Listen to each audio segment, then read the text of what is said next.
Good evening all and welcome. The Mortis Media app is finally out for people on Android, and for everyone else on Apple, it will be out very soon. This is what it looks like.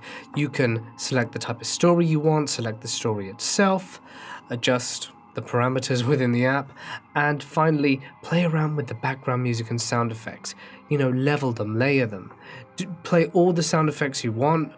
Rain in this case, or any others that you want to throw in, you can do that. It's a lot of fun, and I would really appreciate it if you guys could download it, give me your honest feedback, and leave a review and a star rating. That's all I'm asking, and it would mean the absolute world to me. Tonight we're going to listen to how it would sound like on the app, with a selection of stories and, of course, some nice rain background to keep us busy. But for now, it's time to get comfortable. Don't forget to download and leave that review, and let the darkness take control. This happened to my father-in-law 10 years ago at our hunting camp in Alabama. It popped into my head as we were heading there tomorrow for a few days of deer hunting, and he told me to go ahead and share his story. As some people probably know, we get out an hour or so before light and climb into a tree stand, a ladder leading up to a seat in a tree, usually fairly deep in the woods to hunt. This foggy morning, my father-in-law had been in his stand for a few hours, and it was getting light, and he was reading a book as he waited for something to happen. Out of the fog, he hears a woman's voice, much closer than anyone should have been to him at the time. She's calling, "Hunter, oh Hunter," very sing-songy, like a mother calling her child in for dinner as he played outside. Now, as I said, he is pretty deep in the woods, and there are sticks and dried leaves everywhere. You generally make a pretty good racket getting to your stand, which is why we go out so early. Not only that, but in order to know where he was and spot him camouflaged in a tree, she must have seen his light when he walked out, followed him into the woods, and waited hours before calling him. His first thought was that maybe the woman was calling someone called Hunter, perhaps her son. She called again, "Hunter, oh Hunter," and he realized that he is the hunter. So he turns around, peers around the trees, and sees a young woman. She, in very few words and halting speech, explains that something is wrong with her hot water heater and asks if he can come and have a look. Now, the strangeness of the situation hadn't set in yet, and he's a give the shirt off his back kind of guy. Not to mention he's 6'2", nearing 300 pounds, and has a gun. So he wasn't too worried about this small woman, and starts getting down the tree to go have a look. He follows her back to her mobile home, which borders our hunting land, probably a 10-minute walk away. She walks inside and leaves the door open. He's trailing behind a little, so he gets to the door, kind of knocks, and sticks his head in and says hello. Where he entered is a laundry room, and he can see there in the room is a hot water heater, and water is just pouring out the valve at the bottom, just absolutely pouring onto the floor. He walks over, turns the valve off, sticks his head in the house to say hello, and nothing. No one answers. The house seemed empty. Empty of people anyway, but it was a disaster inside. At this point, he's starting to see how strange it all is, and decides that this is just the sort of situation that could get you robbed or worse, and nopes the hell out of there and hurried back to our cabin. Now, we have hunted in this land for years since, and have never seen anyone at this place, although until this season it has shown obvious signs of being lived in. So every time I pass by her place, which backs up right to the road we take to our hunting stands, I think lady in the trailer with the messed up plumbing, who may or may not have had nefarious intentions for my father-in-law. Please, let's never meet. I used to work as a veterinary technician in an animal hospital that was generally accepted to be haunted. I mean, things would fall off the shelves out of nowhere. Strange shadowy figures would be seen walking in the halls out of the corner of eyes. The works. Well, one night I'm trying to get all the work done, and I'm feeling a little resentful because everyone else had left for the day without completing all the tasks. I'm close friends with the woman who will be opening the next morning, and damned if I'm gonna let her handle all the work by herself. We have a single hallway in the back. At either end is a door. Along one side are 4 doors that each lead into a ward. D ward was where we had the laundry machines, which were right inside the door in a short concrete hallway that led into the ward proper. Most of the rooms were around the corner, and at this time of day, we have most of the lights switched off throughout the hospital. One last load of laundry was all that remained between me and freedom, and I was ecstatic to pop the dryer open and fold it all. As I leaped into D ward, I got to work immediately. No sooner do I start folding the towels, do I hear the sound of slowly shuffling feet coming from around the corner in the unlit room.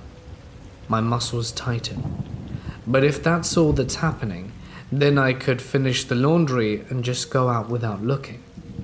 For some reason, even though the light switch was within flickering distance, I had the dreaded feeling that reaching for it would somehow make things worse. Unfortunately for me, the closer I got to finishing the pile of towels, the faster the shuffling got. It sounded like worn leather shoes sliding along the concrete floor, more and more quickly, until the speed became utterly inhuman. Every hair was standing on the back of my neck as I threw the last towel into the pile and didn't even bother putting it away in the cabinets. I bolted out, set the locks, and fled from the hospital. The next day I tried testing a few things out in Ward D, but I could never quite replicate that sound that I heard.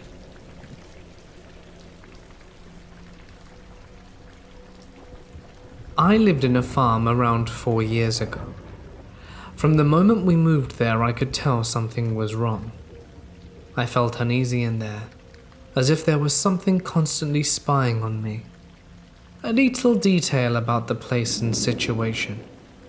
We didn't technically own the place. It was borrowed from a woman that was trying to sell it. Call it a demo. So we didn't have access to the house and slept on the wooden storage house. The farm itself was like this. There was a barbed wire gate that you manually had to move in the entrance, and in front of it was an open empty field with one of those outside washrooms to the right. Passing by it, there was a small group of trees, and then the place where we slept. Passing that was the actual house to the left, and then the forest.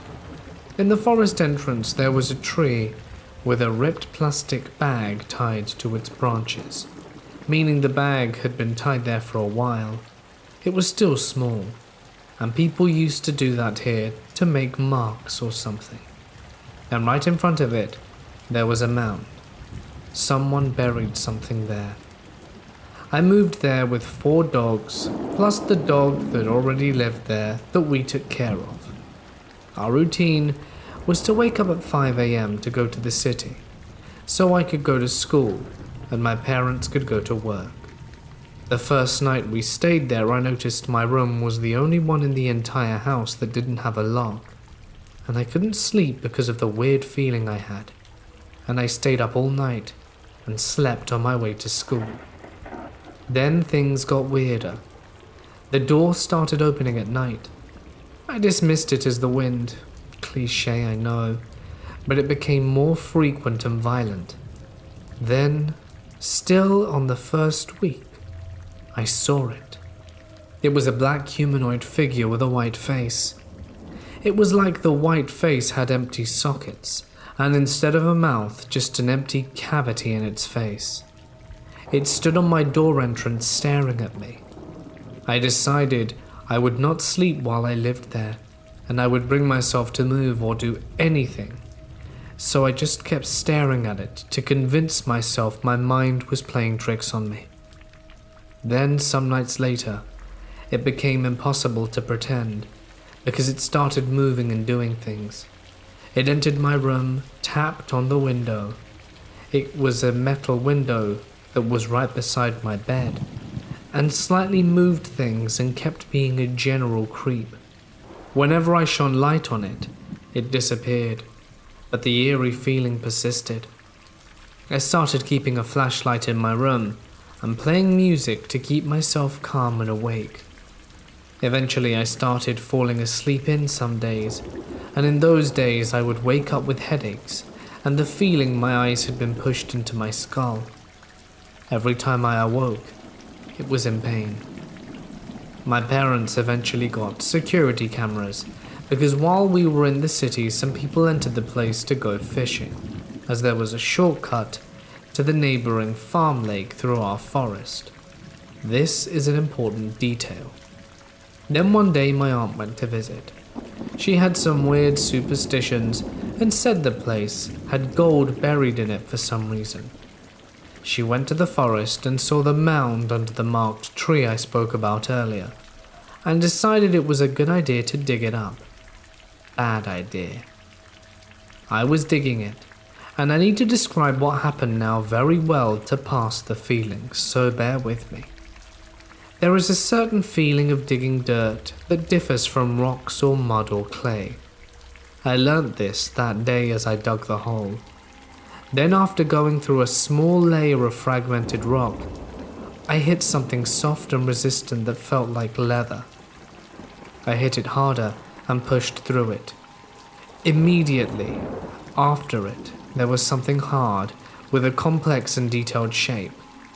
I tried to break through it since my aunt insisted it was a protection for the gold, and my parents were just whipping me into helping her. But it was no use, and it occupied most of the area of the hole, so we couldn't dig around it. It was like the hole was made specifically to bury it. My aunt then said she would cover the hole. She didn't cover it, and we went home. That night was hell. There was no tapping on the window. There was a strong banging. The thing kept entering my room non-stop, and even the flashlight wasn't working. I had to stay awake, feeling everything pressuring me. My door wouldn't close, and the thing would make noises and would be there staring at me. Now this is the part that makes the security cameras so important. They stopped working the moment it all started. There were 4 cameras, one pointing towards the farmhouse, one of them pointing to the washroom, one of them that showed my window, and one that pointed towards the forest. That morning I went to check on the camera footage, and all the cameras had stopped working, except the one pointing at the forest. There was only static for the other 3, but that one had a small blur. After that night, it never appeared again. I still couldn't sleep because of fear, but it never actually showed up and things got calmer. We moved out some time after that.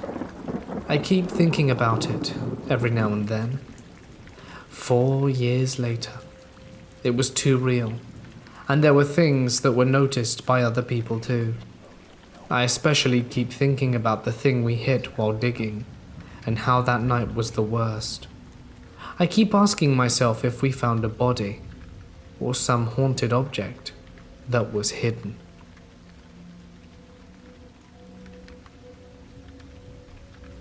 "5 years ago, I worked as a CNA at an Eastern Tennessee nursing home. Not for me. I had a resident named Helen, who upon getting my hall assignment, was told by my hall partner that they all believed her to be possessed. Right, whatever. First off, I'm not religious. Second of all, I've seen too many elderly folks acting crazy by the grace of Father Time. That's the Bible Belt for you. So I just smiled and nodded, because why be rude? Helen turned out to be one of the more difficult residents, to say the least. She was wheelchair bound and could scoot herself up and down the hall, muttering to herself, and sometimes without warning, she would attack someone close to her, be it a fellow resident, staff, or visitor, clawing, hitting, and kicking, until she was pulled off the bewildered person. She did have incredible strength when these attacks happened, and she would growl these deep, guttural growls the whole time. We ended up having to keep her isolated in a room alone, with her wheelchair locked to keep the other residents safe. A few months into the job, I switched to night shift on the same hall, because the shift differential was a little over $1 more on the hour. I was told by the night shift nurse that Helen was just as much a handful at night as she was during the day. One night, while I was walking down the hall to do my midnight vitals, I smelled the familiar stench of fecal matter when I stopped by Helen's room. I thought maybe evening shift left a dirty adult diaper in the trash can, as they sometimes do it if they're in a rush to get through their end-of-shift dry routine. The trash cans are right by the inside of the doors, so that the housekeepers can easily reach in and empty them. I stuck my head in the room, and by the light from the hall I could see the trash can was empty, but the stench was unmistakable and very strong. I stepped into the room and paused. I could hear Helen's raspy, low muttering. It creeped me out more than usual because on night shift there was only one CNA per hall. I was alone. The nurse was at the nurse's station. It was dark in there, and Helen was awake. Her bathroom was to the left of her door, so I reached in and turned the light on. I was horrified at what I saw when I stepped past the bathroom and came in view of Helen's bed. She lay there on her backside facing me with her bony hand. She was wiping her own feces on the wall, but there was red mixed with the brown. After calling the nurse, the two of us discovered she hadn't just played in the bowel movement she made in her adult diaper. She had dug it out of herself, ripping the thin, delicate anal tissue in the process, wiping the poop, bloody mixture all over the wall. She never made out like she felt any of it. We had to start restraining her through the night. Another night, a new charge nurse had gotten assigned to my hall. In the mornings before day shift started, the nurse had to give all morning meds. I warned her not to interact with Helen unless I was with her. "That little bitty old thing?" she asked. "She can't be more than 85 pounds soaking wet." 87 and a half, I said, "and it takes 5 CNAs to bathe her." She looked at me like she didn't believe me, but agreed to let me know before she medicated her. Right before I started my end-of-shift charting, the nurse told me she was ready to administer Helen's meds. I nodded, stood up, and followed her into Helen's room, where she still lay restrained. I went to get a pair of gloves from the dispenser, but they were empty. I turned to the nurse and said, "I'll run to the stockroom for a box of gloves. Don't touch her until I return." I saw the nurse's eyes roll as I exited the room. Coming back from the stockroom, I heard cries of help ringing down my hall. The CNA from the adjacent hall was already running towards the sound, and I followed. The source was the ever-doubting newbie nurse who had undone the wrist straps of the sweet old lady and was now being clawed at. She had a hand full of her hair from the back of her head and was digging her fingers into her throat, which were all scratched up and starting to bleed. Helen was screaming in a guttural rasp, "We hate you." It took me, the other CNA, and another nurse to pry Helen's fingers off my nurse and restrain her again. The nurse from the other hall was cleaning my nurse's wounds while I took down the incident report. She said through sobs that after I left, Helen spoke to her in a sweet voice, told her good morning and smiled at her. She asked if she wouldn't mind helping her go to the bathroom. Helen was incontinent and hadn't used a toilet in over a year. The nurse told her that of course she would, and removed the wrist restraints, when Helen suddenly pounced. She cried harder, saying her voice, even the smell of her, completely changed. I charted the nurse had deep lacerations to her throat and was missing a patch of hair. Helen had ripped it from her skull. She quit that night. There were many other instances, and I became terrified of caring for that woman. The worst happened on my last night working at the nursing home. I was about to leave. I had already clocked out, but remembered I needed to tell the day shift CNAs about a resident having an out-of-facility doctor appointment, that one of them would need to have to ride with them. I spotted them down the hall and called out to them walking in their direction. I was passing Helen's room, did a double take and stopped dead in my tracks. Day shift had already gotten Helen up and in her wheelchair. It was in locked position in the middle of her room, but she'd somehow had gotten one of her hands free from the restraint and was chewing the index finger of said hand. It was all a blur. I screamed something. I ran into the room and the day shifter nurse ran with me. It took all of us to wrestle her finger out of her mouth. She was screaming in protest and growling the whole time. Mouth of yellow and jagged teeth covered in blood and bits of flesh. Helen had chewed the meat off most of her right index finger. The doctor was called in, and he said he'd never seen anything like it, and she would need skin graft surgery. It was more than I could take. I walked out of the nursing home and never returned. I didn't give any notice either. I didn't even call.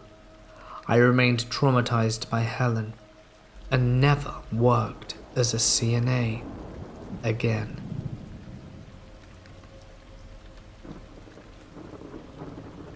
This happened a while ago.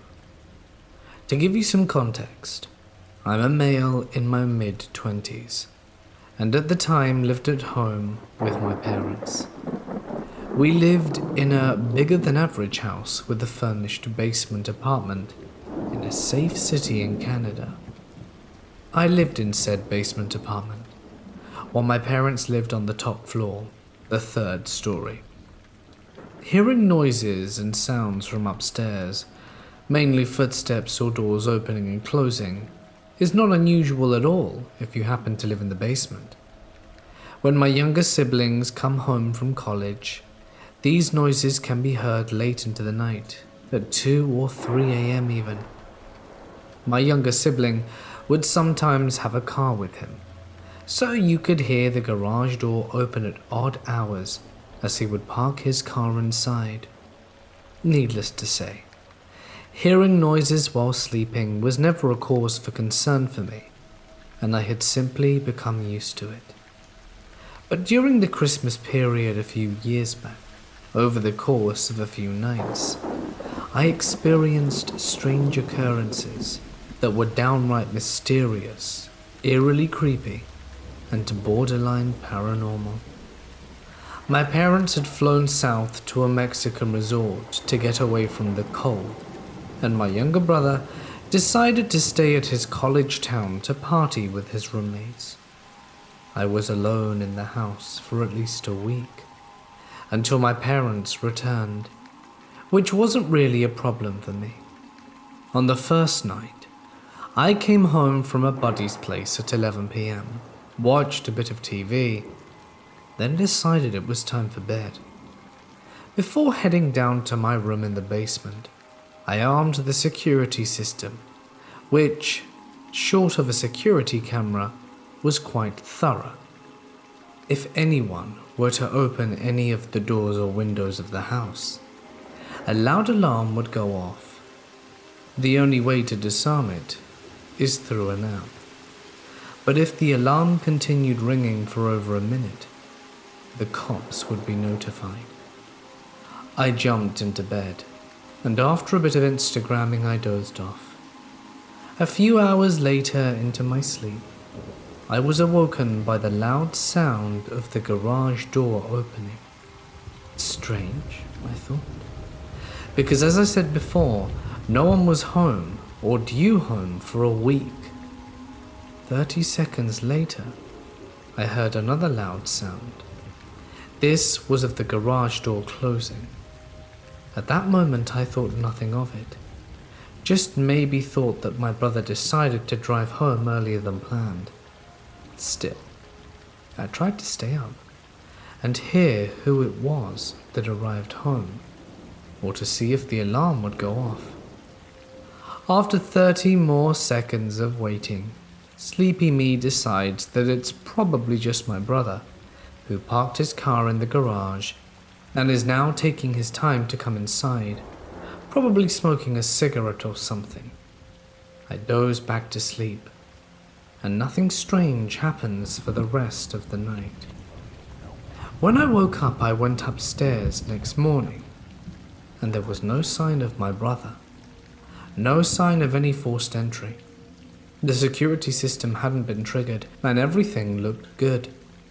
I even called my brother to see if he came home at all last night. He hadn't. Even the garage was empty, and didn't look like anything had been taken. I shrugged it off as me imagining things, sleep paralysis, or just a really vivid dream, and went to work for the day. The next night, I had the same routine as before. After work, I hung out with some friends, came home, armed the security system, and went to bed.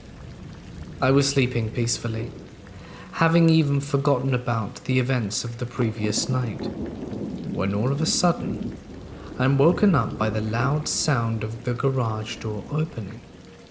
I sat up in bed, trying to make sense of what the hell is going on, and then decide it was worth exploring. I grab my baseball bat and jacket and head upstairs. As I exit the main door, locking it behind me, and make my way to the garage, a sense of fear comes over me. The garage door is indeed open, and the light inside has been switched on. However, no one is in sight.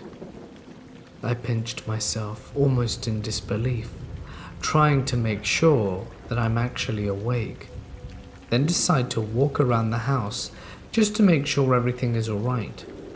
It's 2:30 a.m. at this point, and the neighborhood is eerily quiet. My footsteps in the snow seem to be quite loud, but oddly enough, the neighbor's dog, who just about barks at anything that moves, has been quiet this whole time. As I proceeded to the backyard, the motion light turns on, and what I see next moves me to my very core. Footsteps in the snow, and they look fresh. The trail suggests someone must have hopped the fence and gone window to window to take a peek inside. Although disturbing, that seemed logical enough of a conclusion. Though how exactly this person got into my garage, I'm still not sure. At this point, I decided to call the cops. The cops showed up after about 30 minutes and walked around the place trying to find clues. Besides the footsteps, nothing worthwhile was found. However, one of the cops flashed his light over the fence into the neighbor's backyard, from where I thought the footsteps came into mine, but found no footsteps at all. I found that extremely worrying, but the cops seemed to explain it away by saying someone probably traversed the fence and landed straight into my yard. I wasn't buying it, but seeing as though nothing had been stolen or damaged, there was little the cops could do at this point. After they left, I went back inside my house, then stayed awake a while longer to see if anything else transpired. Luckily, the rest of the night went incident-free, and I ended up passing out on the living room couch shortly after.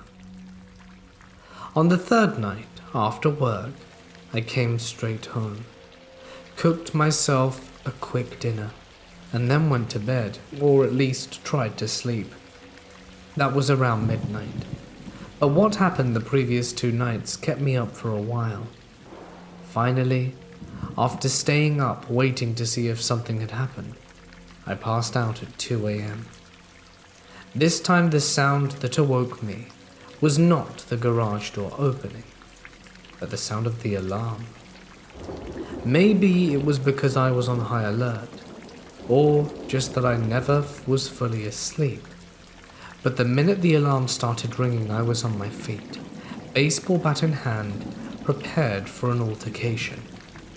I had decided I'd let the alarm ring out without disturbing it, thinking the cops would come rushing to my aid. The alarm kept ringing for what seemed like an eternity. It had probably only been a couple of minutes in reality, and my heart was pounding so loudly I could hear it. That's when it occurred to me.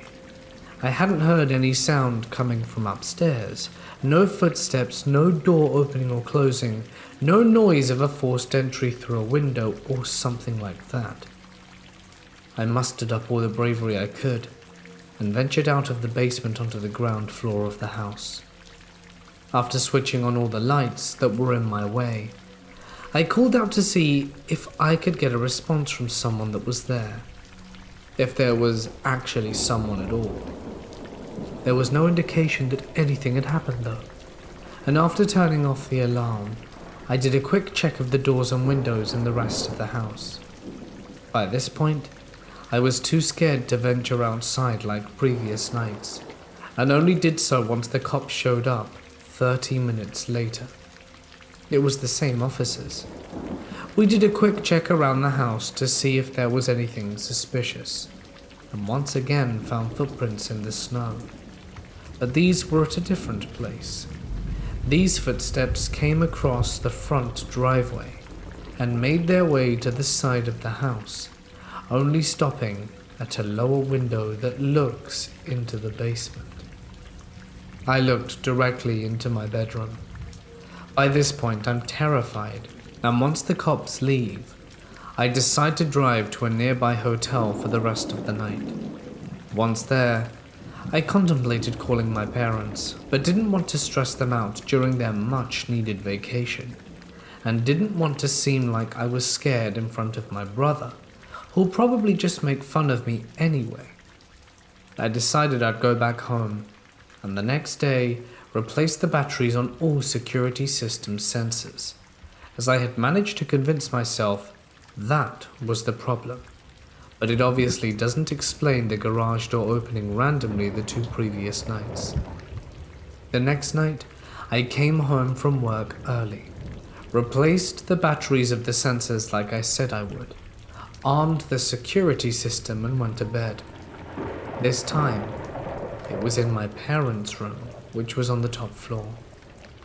I did not want to have some creep watching me while I slept, though I ended up not doing any sleeping at all at night, in any case. I had just brought my baseball bat up with me in case. Around 2:30 a.m. that night, while watching some Netflix, I hear the alarm go off once more. This was out of the blue, with no sounds or noises of forced entry or broken windows. I jump to my feet, pick up the baseball bat and start walking to the door, fully intending to leave the room and see what the hell was actually happening. But just as I got to the door, something inside told me that was a bad idea. I ended up locking the door instead. Mind you, the alarm is still going off, and I wasn't waiting 30 minutes again for the cops to show, and decided to dial 911 myself, using my cell phone. Still, there are no footsteps or any sounds of movement.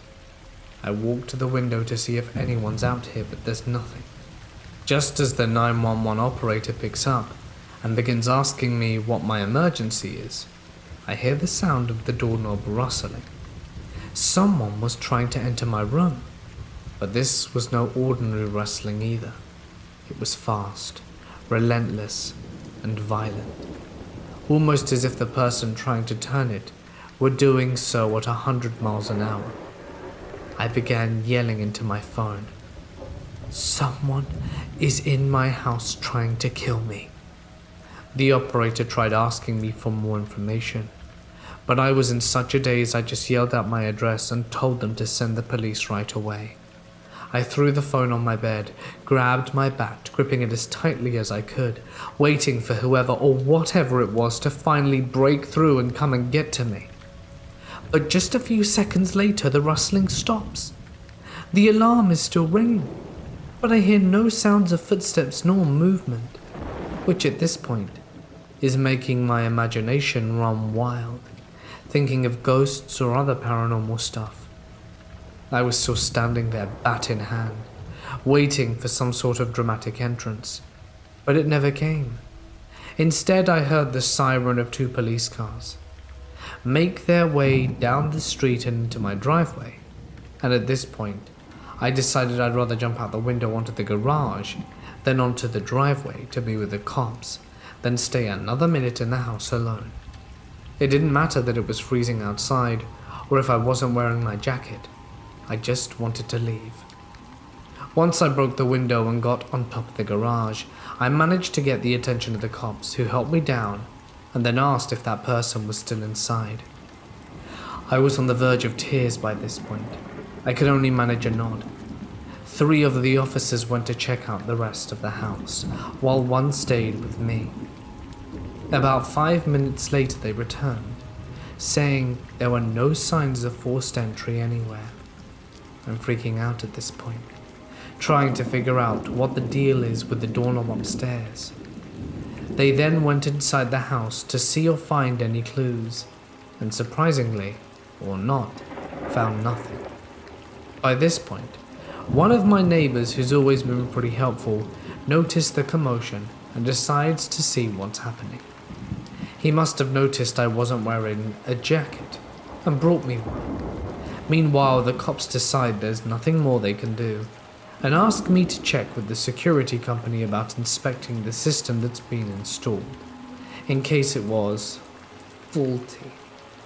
As for the doorknob, they seemed understandably skeptic, but seeing the state I was in at that point, decided not to probe me too much. The same officer offered me to let me crash on his couch for the night, as well as some extra food, and I was glad to not be sleeping in that house. The next morning over breakfast, my neighbor calls and tells me he has a security camera installed outside of his house, which actually captures a bit of my driveway, and asks if I'd want to watch it to get some closure. I say yes. So he pulls out his laptop and begins playing the video from the night before. What we saw scared the jeepers out of both of us, and I think his skepticism completely melted away. We saw that at around 2:15 a.m., a bald man wearing nothing but dark-colored clothes walks up the street and stops right in front of my driveway facing the house. He doesn't continue walking, so technically he was never on my property, but he was there nonetheless, just staring without any movement whatsoever, hands by his side.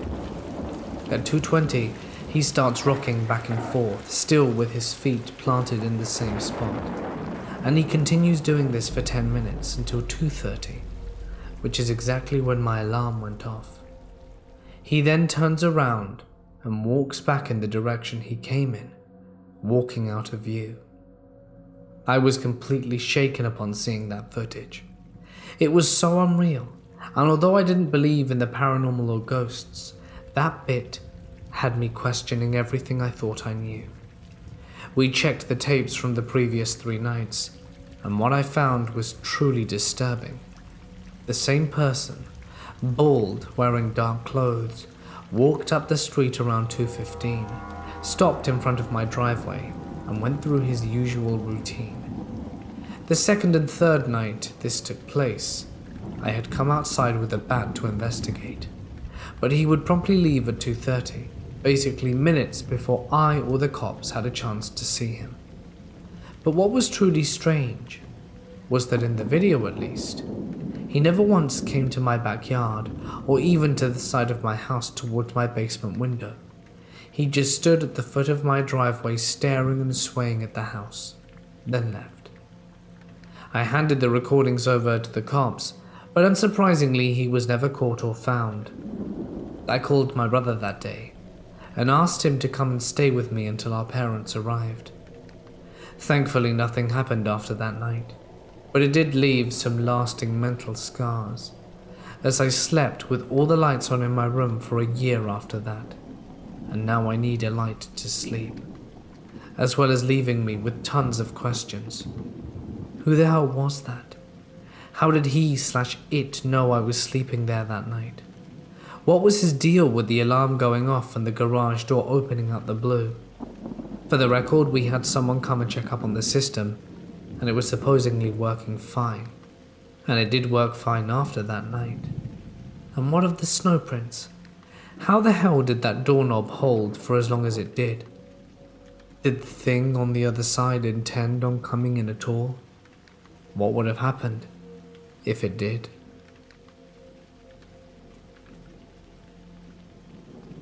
I am an 18-year-old male from Namibia, Africa. I experienced this in 2016, along with my older sister and girlfriend. It happened during the school holidays as we took a trip to my grandparents' farm. It was one of the places that we loved going to. One morning after having breakfast, my father informed my sister and I to go make a stop at another farmer's farm. He told us that we were to deliver a few farm tools to him that my granddad had supposedly borrowed. My sister perked up when she heard that we would take the car, since the farm was a few kilometers away. My sister and I decided to let my girlfriend tag along, since she still didn't know my family very well. As we were driving along the gravel road, we joked, talked about small things and other crazy stuff, until we reached a road that had trees on either side of it. The trees grew in such a way that they blocked the sun's rays from reaching the gravel road, so we were basically driving under a large shade. I want to let all of you know that I'm very familiar with this part of the road, and I've driven through it many times before, and nothing strange has ever happened. But on this peculiar day, something was off. The birds that usually sang were quiet. Even the wind seemed to be silenced as we drove. By now, we were all quiet and just listening to the gravel beneath the tires of the car. We passed a large tree that had a white mark on its bark, and I dismissed it as I have seen it many times before, and after a few moments I realized that something wasn't right. I checked the time on the radio and it read 2:07. My eyes immediately went wide. We left our farm at 12:30. It never took us long to reach our neighbor. I was a little confused by this. Then my girlfriend said something from the back seat that confused me even more. "Guys, didn't we pass this tree 5 minutes ago?" I looked up, just in time to see us passing the same large tree with the same white mark on its bark. I knew something wasn't right, and I immediately looked at my sister, and she had a frown on her face that I couldn't exactly interpret. "What the hell?" I said out loud. We drove a little more, and we passed the same tree every time, until my sister got angry, and we came to a stop just a few feet away from the same tree. We got out, and were met with a deafening silence. My girlfriend got spooked, got closer to me, and I put an arm around her. "Okay, what the hell is going on around here?" my sister said. "I don't know. We should have been at the guy's farm by now." "We drove past this tree 20 times, my girlfriend said. I'm no stranger to the paranormal. I've had weird experiences before, but nothing ever like this. I was incredibly freaked out, to say the least. As we got into the car again, we saw a red pickup truck drive slowly past us. My sister immediately started the car and closely followed the pickup truck. We drove through the wooded area just a few feet behind it, and after moments, we realized that the environment started to change. I sighed in relief as I saw the dam that was on the right side of the road. We were all glad we got out of there safely. I don't know if this was a loop or a glitch, but it was definitely paranormal. I know this sounds unbelievable, but I know what I experienced that day. We all did. We got home safely without any incident, but we never told our family or anyone else what happened. We have all heard stories of the area of the road being haunted, but I never believed them. After experiencing this, however, I can safely say that my point of view on the matter has changed.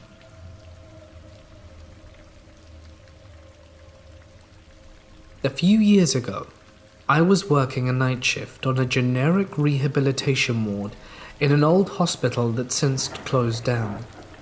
The ward was a long L-shaped corridor with the nurses' station situated at the bend. I was doing some paperwork at the nurses' station, and the other nurse on duty was on her break, sitting in the lounge at the end of the corridor. Out of nowhere, I heard this almighty crash from one of the bedrooms, and I shot straight up and started running towards it. My colleague was coming down the corridor towards me, as we had both assumed that the gentleman in one of the single beds had fallen out of the bed. The man in this room was still fast asleep in bed, and his sensor mat told us that he had not gotten up. In the middle of the room lay his bedside cabinet, face down on the ground. Further across from that, the drawer from it was against the floor, the wall across from where the cabinet usually faced. We didn't really know what to make of it, so I picked up the cabinet and put the drawer back in. We woke the man up and asked him if he had thrown it, but he was as confused as we were. Realistically, he couldn't have moved it anyway.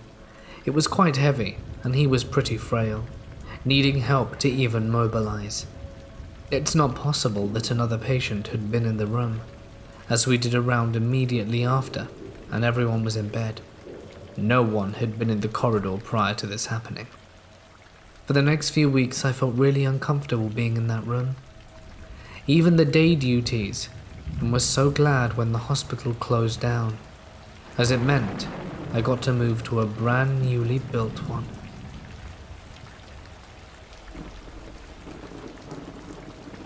I should start this by saying I didn't used to believe in ghosts.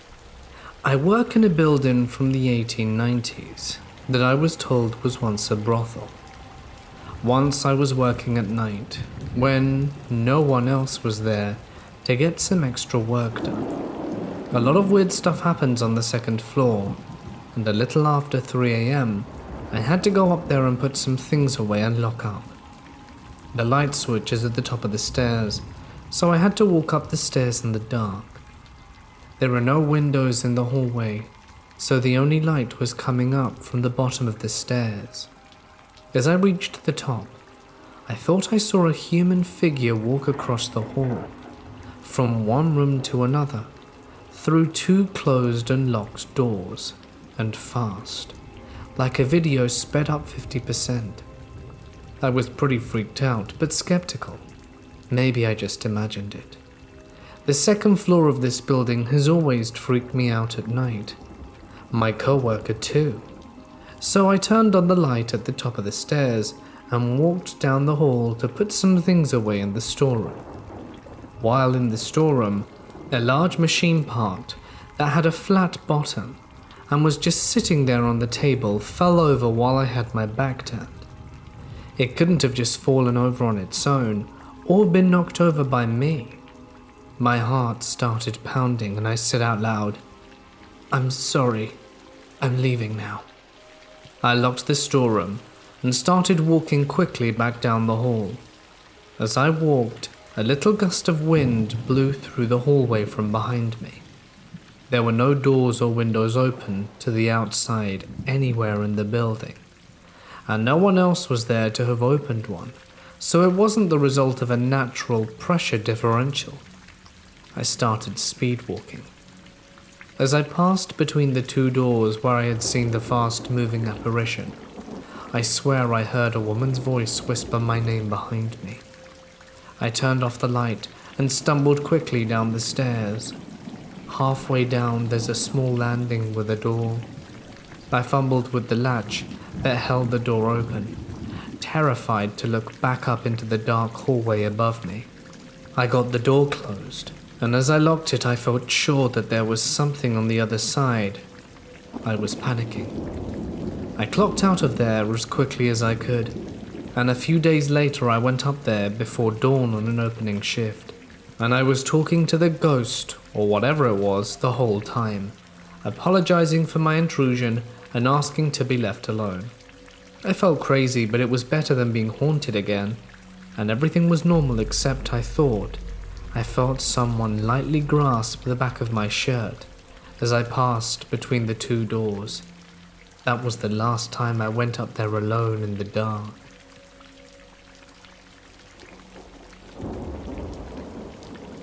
When I was a kid, we lived in a rented house which was on the 3rd floor, and it was the topmost floor.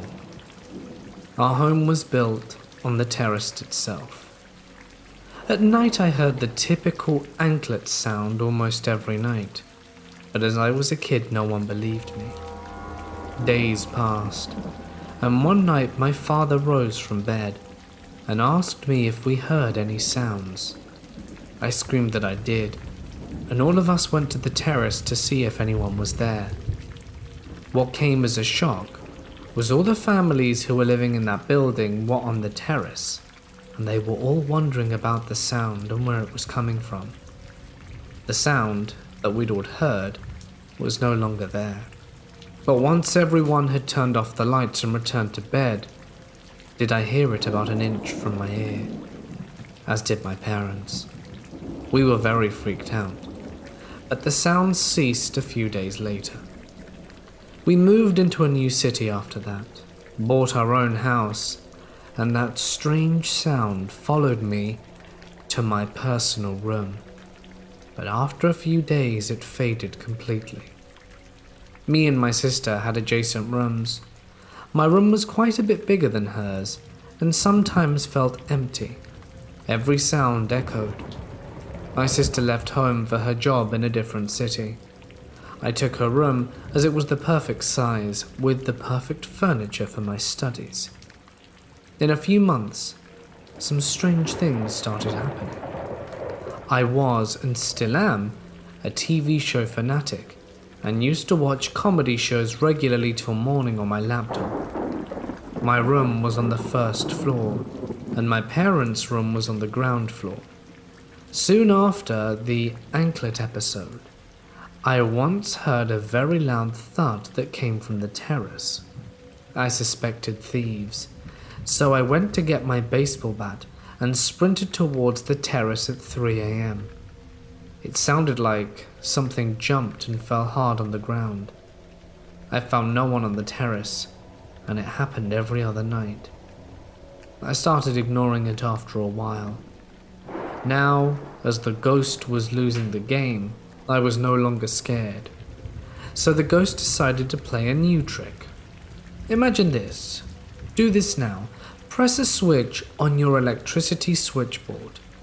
If you hear the sound, you'll hear a loud tick. The on and off switch, constantly. Imagine 20 switches doing the same thing. How loud it will be in eerie silence. Every night this happened, as I slept in my sister's room. I heard it happening in my room, and every time I went to check I saw the fan moving and slowly stopped as I entered the room. I always, no matter what, always shut the washroom door closed, and every morning I'd see it open, after an hour of me shutting the door closed at 2:30 a.m. Now I got comfortable with this. These things stopped happening, but the craziest part is yet to come. I started seeing numbers in triples. Sometimes we don't turn our gaze to the clock or unlock our phone just for the sake of it. The numbers started to appear together. I saw numbers in triples like 222, 333 and the like. It was driving me mad. The car in front, YouTube views, news, triples all over the place. People pass arguments that my mind wanted to see triples, and that's why I always got fixated on them. Maybe it was my subconscious, maybe it wasn't. But the story had just begun. Every day and every night, I'd wake up at 2:22 or perhaps 3:33 for 6 months. Sometimes I'd check my phone to see what time it was, and it would go from 3:32 to 3:33. Craziest part? I once woke up on the 3rd of March at 3:33 a.m. with my phone battery at 33%. I wish I'd have taken a screenshot. I looked it up. What was happening with me? I remember one more instance. The most dreadful incident of my life. Do you know the faces you see in your dreams? Or the faces you draw in your mind are not your own creation? You've actually seen those faces before, and your brain keeps repeating them. Now I was leaving for school, and I had a really scary dream. I mean, even now I get shivers when I think of it. There was a man in my dream, of medium height, bald, wearing old clothes with dark circles, like a Vanta Black. Next day I was getting my bike out of my house to go to school. The same man who I saw in my dreams was standing in the middle of the road staring at me. He did this for 2 to 3 minutes, and I was petrified, unable to move an inch and unable to scream. Then the man didn't move either. He stared at me for the longest 2 minutes of my life and just turned and walked away. I had a very high fever that day and didn't go to school. Fast forward a few years. I had this feeling for a year now and still have it, that whenever I sleep I feel someone standing near me, over me, and directly looking at me. Even when I'm alone or with a bunch of friends, I always feel the presence of someone I do not know.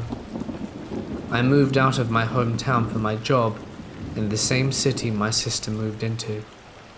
This happened a year ago. I lied on my bed, closed my eyes, wasn't even sleeping, and felt someone yank my hand. I thought I was dreaming, but 2 minutes later someone tightly slapped me on my left cheek, and no one was in the house.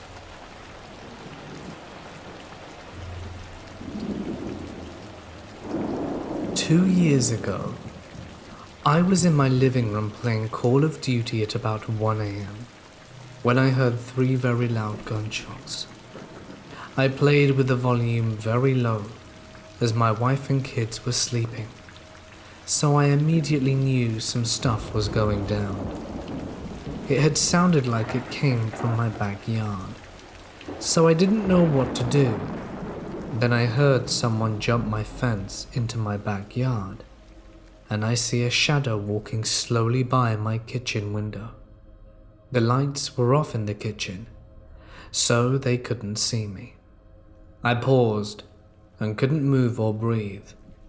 Next thing I knew, he stops, then sprinted towards my front yard and out our front gate. I only lived 2 blocks from the police station, and the next thing I know, the cops started surrounding my house. I opened my door and tell them what happened, and immediately there was a helicopter searchlight on me. There were several cops in my backyard and in my front yard. I told them what happened, but they wouldn't tell me anything. What had happened, which I found out through the news, was that the guy had left the local bar with some younger kids to go to the liquor store behind my house. One thing had led to another, and they all started fighting. Some man driving by saw the whole thing, got out of his car to break it up, and the guy that was fighting the younger kids ended up stabbing one in the head, and then shot the passerby 3 times in the chest, obviously killing him. This all happened directly behind my house. The kid survived and the shooter got away.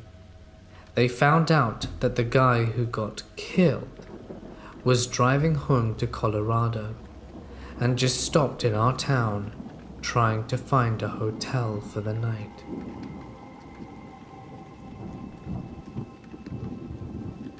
Years ago, when I was still a teenager, my friend Justin and I would often go longboarding at night, as my friend and I were quite the night owls. We loved the freedom of almost never seeing another soul on the roads or the paths we frequented. Even when using main roads, it would be very rare to see a car out so late in such a rural area, and you could see and hear them coming from very far away due to their headlights and the noise of the vehicle disrupting the peaceful silence of the night. We were really into it at the time, and would often ride our boards for miles and miles, sometimes not arriving home until the sun was up. One particular night, we decided to ride a few miles away from our usual back roads to take one of our favorite hidden routes. It began with a narrow paved path that was the only piece of land separating two sides of a long lake. It would often sink under due to rain, and we wanted to seize the opportunity to use it before it rained and went underwater again. It was roughly 2 miles long and extremely relaxing to ride through due to the scenery. After making it to the end of the lake, we decided to continue moving and turn into a very close path that leads directly into a densely wooded wilderness preservation. As we came up to the first hill, we looked down at the bottom into the blackness. We both noticed what appeared to be a tiny moving ball of dim light down there. It moved so strangely, and it was extremely difficult to make out what it was. Rather than shine our flashlight down, we curiously watched it for a few moments, whispering to each other about what it could possibly be. All at once, that small light turned into multiple blinding lights and extremely loud revving sounds, overwhelming our senses that had become accustomed to the dark and silence. Acting purely on fear, we instantly turned around and ran as fast as we could, hearing yelling and revving gaining behind us. By sheer luck, we managed to run off the path into a very dark, very overgrown hole in the side of a hill, overlooking where we had just come from. We decided to hide in the natural dugout of this hill, hoping the plants and darkness would be enough to protect us from whatever was happening out there. We watched our pursuers ride up to where we had originally been standing. There were 4 men, 2 on 4-wheelers and 2 on fully sized motorcycles. They were yelling at each other about something, but we couldn't make out what they were saying due to the distance we had covered. We felt safe enough to whisper very softly to each other and speculate who these people could be. Our first thought was they might be park rangers of some kind, although we had never seen one here in the many times we'd been through, and honestly we doubted that this county had the budget or even the desire to have anyone patrol the deep woods at night. Besides that, these men were on vehicles entirely inappropriate for the paved bike trails, and they were very angry about something. They called out to us for a while, yelling things like, "We know you're out there. We can see you. Come out." We stayed silent and decided to call their bluff instead of running. Eventually, we clearly heard one of the men yell, "Find them now," and smash a bottle. That had erased any hopes we had that these were just park rangers. We watched them split up, each of them going a different way down the series of paths on their vehicles, including the path we came from. It took us what felt like ages to even move. We were frozen in terror inside that dugout, watching the lights from the vehicles travel through the woods and paths. One of them already coming full circle, and passing the point he started from. I thought about calling for help, but was too afraid to open my phone in fear that even the smallest amount of light would give away our location. After waiting for the lights of the vehicles to reach their furthest distance yet, we finally summoned the nerve to get up and try to run somewhere far enough from these people to safely make a call. We ran as hard and fast as we could through the woods. Since their headlights gave away their location on these paths, we could hide again whenever we felt that they were getting too close. Our available hiding spots were getting progressively worse as the woods became less dense, and the fear I felt waiting for one of them to drive past us while basically only being covered in leaves and plants may still be unmatched to this day. Finally, we emerged from the woods onto the intersection of two main roads, far from where we had started. We ducked down into the ditch to call for help. When I opened my phone, I noticed I had recent missed calls from one of our other friends, Connor, who was supposed to meet up with us after our longboard excursion. I called him and frantically asked where he was. Luck was with us again. He hadn't given up on our plans despite us ignoring him, and was only a few miles away, already heading in our direction. I gave him the names of the two streets we were near the corner of, and explained that we needed to be picked up right away. He agreed, and sped over to us while Justin and I waited in hiding. Thankfully, Connor arrived before any of those men did. We bolted into the back seats of his car, yelling for him to get the hell out of there, and he took off. Relief doesn't begin to describe what I felt being safely driven home after everything I had experienced. After explaining everything that happened to Connor, we ended up just moving on with our night and decided not to call the police. We figured they would be gone by the time any officer made it out there, and that we would only be putting ourselves at risk by admitting to breaking the law and taking those paths so late at night. I still have no idea what happened or who those people were. I've been told all kinds of theories from friends and family that have heard this story. Some think we walked right up to a huge drug deal. Justin and I later admitted to each other that when the revving started and we couldn't see it, our minds both went straight to chainsaw-wielding horror movie serial killer. So I suppose it could have been much worse. Frustratingly enough, whatever those men thought we saw that made them want to catch us so badly, we never actually saw. We'll never really know, I suppose. At the age of 18, I got my first CNA job, working at a care facility. The job was night shift. One night, after our rounds were finished, me and a co-worker were sitting at the nurse's station telling ghost stories. One of our longtime residents was a notorious gossip, Dave, and decides to chip in and tells about a little girl who haunts the second floor. At the time, the second and third floors had both been closed for years. He finished the story by telling us she plays with a ball, and if you're quiet and listen, you can hear the ball bounce. Right at the moment he finishes his story, a call light for a resident goes off. A resident who I've never seen use her call light before or since.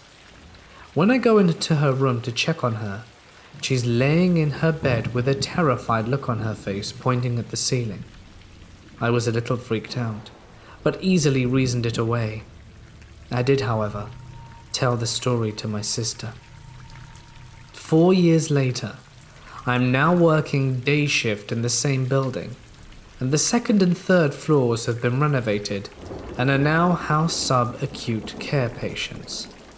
These patients are mostly surgery recovery and will go home after their stay. My sister is also working there as a CNA, and I work the third floor and she the second. One Sunday afternoon, she comes to me with a pale face and wide eyes, and proceeds to tell me, "You know, Carrie, I went into her room for last rounds and asked her if she needed anything before I left. She looked over me all happy and said she had the most wonderful day watching that girl play. I looked at her in puzzlement and asked her which girl. The one playing with her ball, she's so sweet. My sister looks at me in the eyes and says, I've been up and down that hall all day and haven't seen any kids visiting. Of course, we both remember the story from years before, but come now, it's simply a coincidence, right? Also, Carrie died that very night.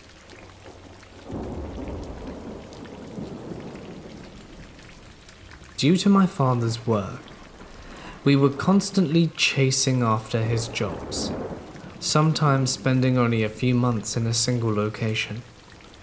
After my father got a new job in this small town, we moved into a rather nice house on a dead-end road.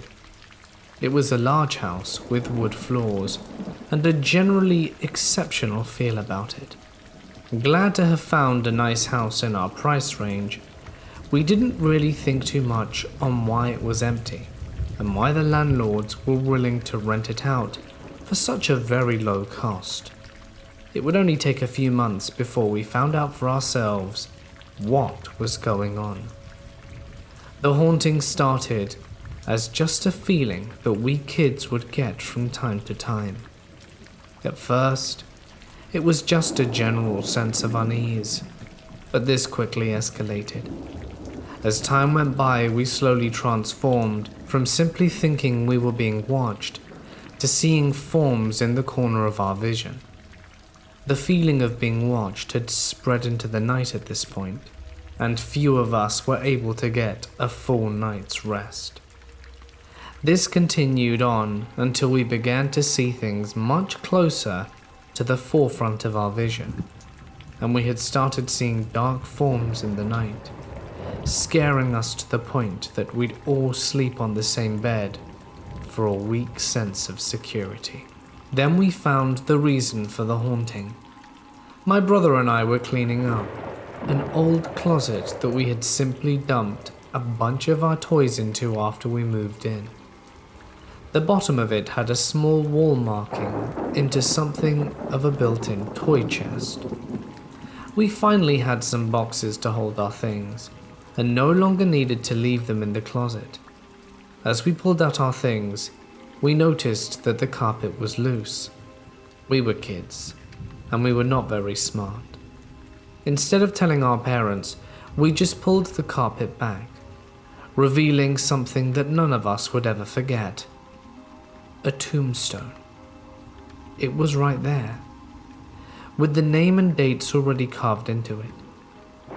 Thinking there was someone buried in our closet, we quickly showed the tombstone to our parents. Thankfully, they decided to remove it from the house, and we thought that was it. But the haunting didn't stop.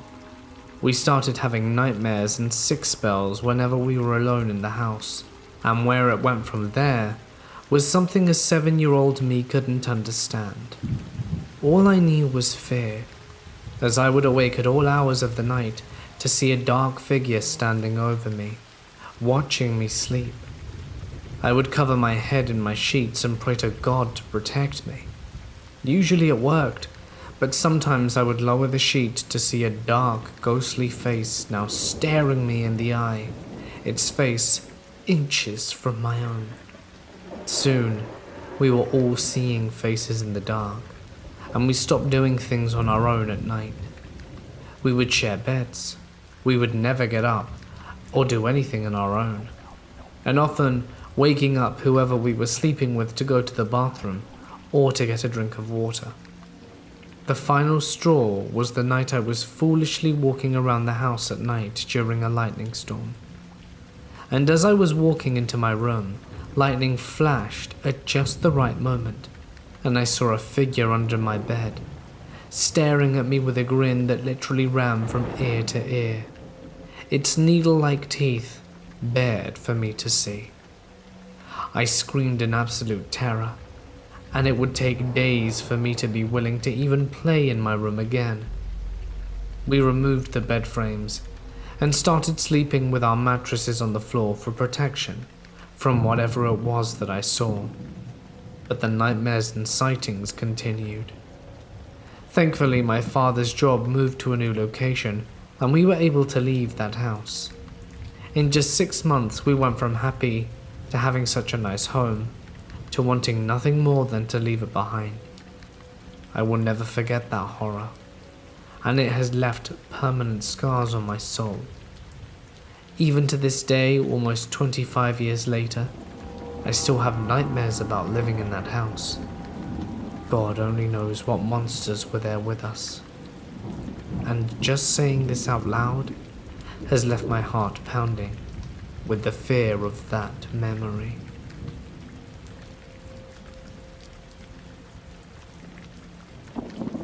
I was raised in a 3-room mobile home, and me and my brother shared the master bedroom, because my mum would rent out one room since my dad was no longer with us.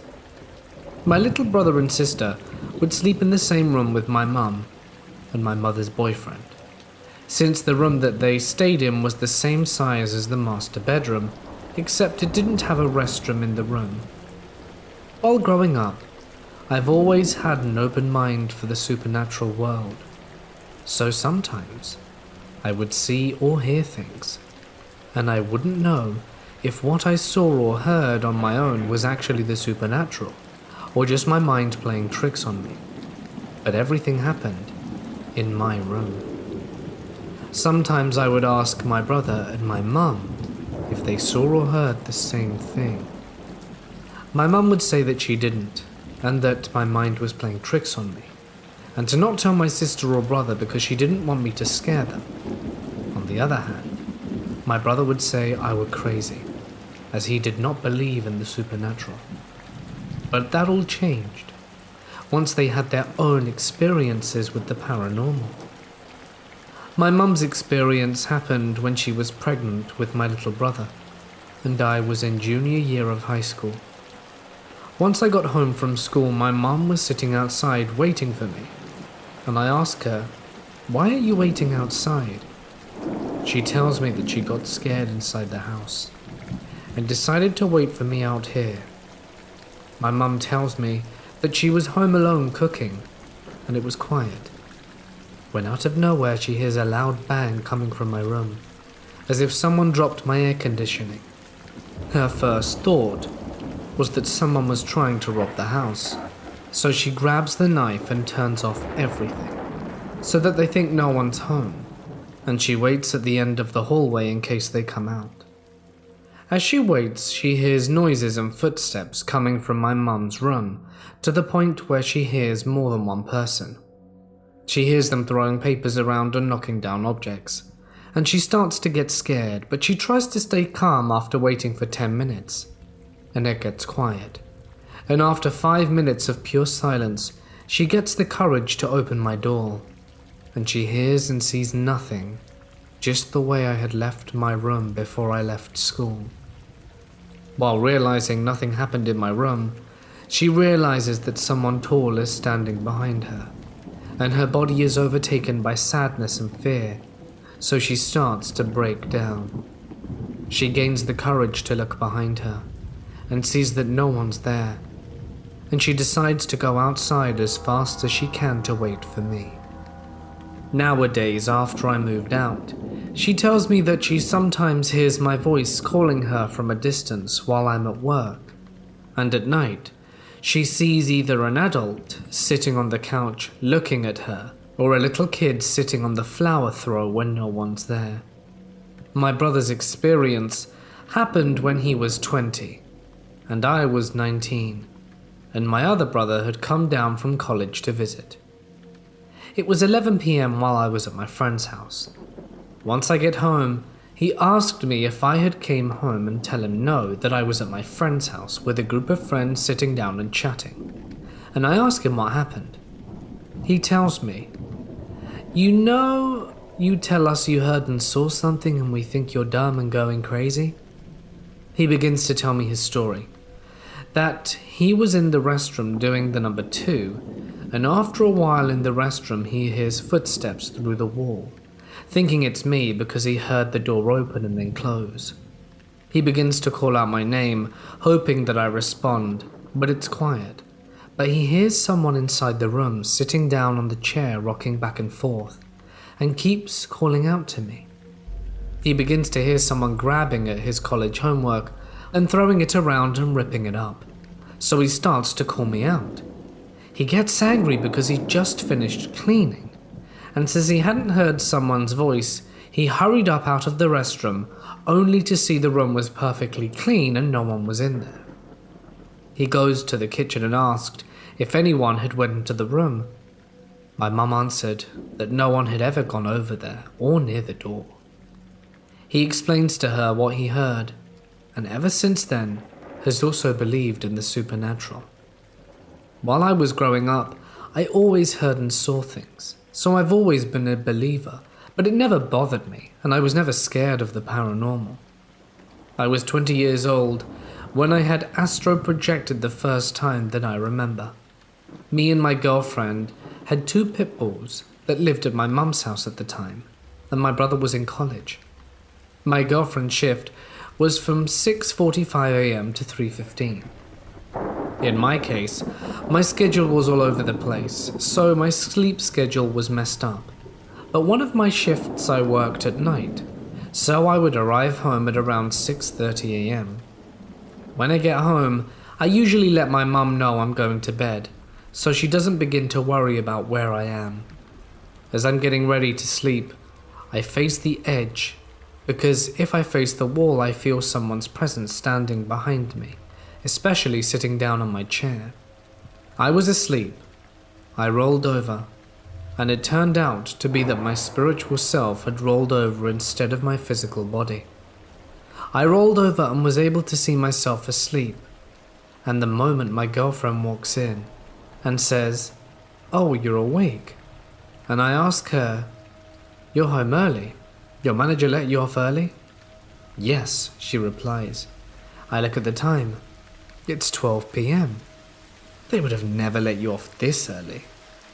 She just stares at me and begins to smile, a smile from ear to ear, and begins to transform to her normal self.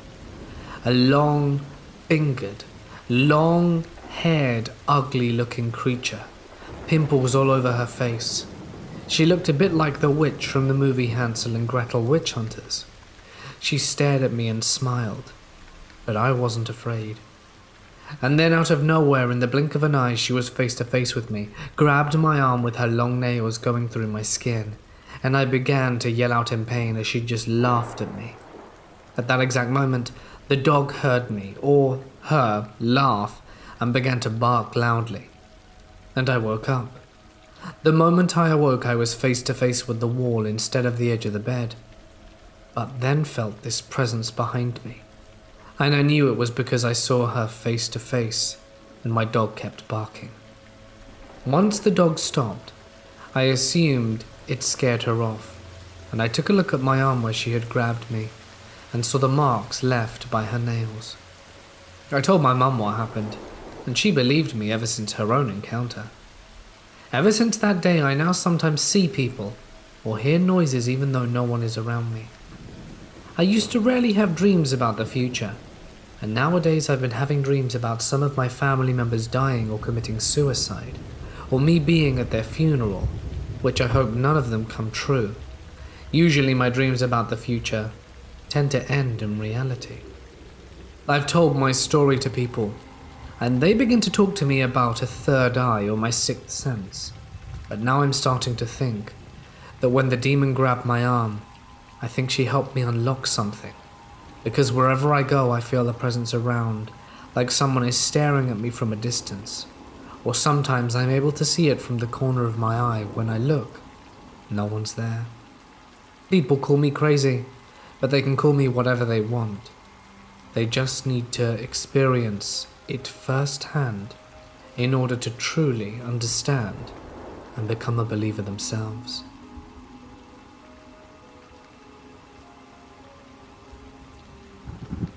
I was home alone one evening and had gone to sleep for the night. I live with my significant other and 2 indoor cats.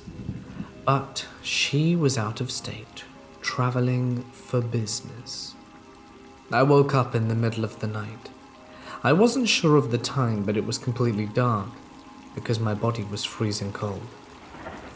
I actually like it cool when I sleep, and usually have the temperature around 70 degrees or colder since I live in central Texas. But this was different. I was ice cold, but wrapped in blankets. It was the middle of summer and things aren't cold. When I grabbed my phone to look at the time, it seemed to be off, and when I pressed the on button it didn't respond. As I was half asleep, I shrugged this off. I walked out of my bedroom to go adjust the thermostat, and noticed that the cats weren't around. This was weird. These furballs are always hanging out in the bed, or around the bed. I walked to the thermostat, tried to adjust it, but the power to the thermostat was nil, and the power to the house seemed to be off. I peeked out the upstairs window to see if any of my neighbors were having power issues. I noticed that all of their outdoor lights were working just fine. From the time I woke to this moment, had about 2 minutes between them. I decide to wander downstairs and grab some water, but am startled when I realize there is a glow of light coming from the first floor. The way my house is situated, I couldn't see the light until I had approached the stairs. I found this odd because the power seemed to be out just upstairs, which didn't make a lot of sense. When I started walking down the stairs, I began to hear a faint humming noise. The noise had a high pitch to it, with arbitrary pulses of low sound, almost like a muffled weed whacker that someone is throttling at random. As I continued to walk down the stairs, I spot a dark, slowly moving figure in the room, with light at the bottom of the stairs. The next step that I take feels like I walked off the side of a cliff or was sucked into the floor. That is the best way I can explain it, because I don't remember what happened after that moment. I just lost all feeling of my body. My next memory is waking up again to the sound of my phone's alarm. Everything seemed to be back to normal. I sat there in bed, cats being too lazy in bed next to me, and tried to think about the last 2-minute incident that happened in the middle of the night. I'm not a sleepwalker, and I definitely wasn't dreaming. My security system's app shows the time whenever the door is opened or closed, and I realized that my security system was disarmed on the app, and that the front door had been opened and closed several times through the night. I pulled up my security footage from the exterior cameras and was surprised to learn there was zero footage from the night. Like the motion sensors reacted to a random car driving by at 10 p.m. And then the next thing is another random car in the morning. So someone or something walked in and out of my front door, and the cameras captured no footage. My neighbor across the street has a good security system that points at my house. So I asked if I could review the footage from his cameras and told him some made-up story about how I thought someone had broken into my truck. He said it was weird because when he pulled up the footage from that night, his cameras didn't record anything, just a time gap once again. My first thought was that I was sleepwalking and that my memory was a dream, but it just couldn't have been. When I looked out the window in the middle of the night, I distinctly recall a red pickup truck parked in the wrong direction in front of the neighbor's house. I always notice when cars are parked left wheel to the curb, because I've gotten a ticket for it in the past. The truck was not there before I went to sleep based on footage, but was there in the morning. So the truck was there when I saw it in the middle of the night, and I definitely woke up in the middle of the night, cold as ice. No cats, no working phone or thermostat. I saw the truck out the window and then got walked by something on the stairs. A couple of additional things were different in the house. The security system was disarmed and I definitely armed it before going to bed. The light was still on downstairs, and that was absolutely off when I went up. My whole body smelled like burnt marshmallows. I know this is weird, but it really is how it smelled. And lastly, my 55-gallon fish tank that sits at the bottom of the stairs in the entryway was missing 2/3 of its water. Like seriously, where did 40 gallons of water go? The whole area around the tank was bone dry and the fish were fine. I think I was screwed over by some thirsty aliens.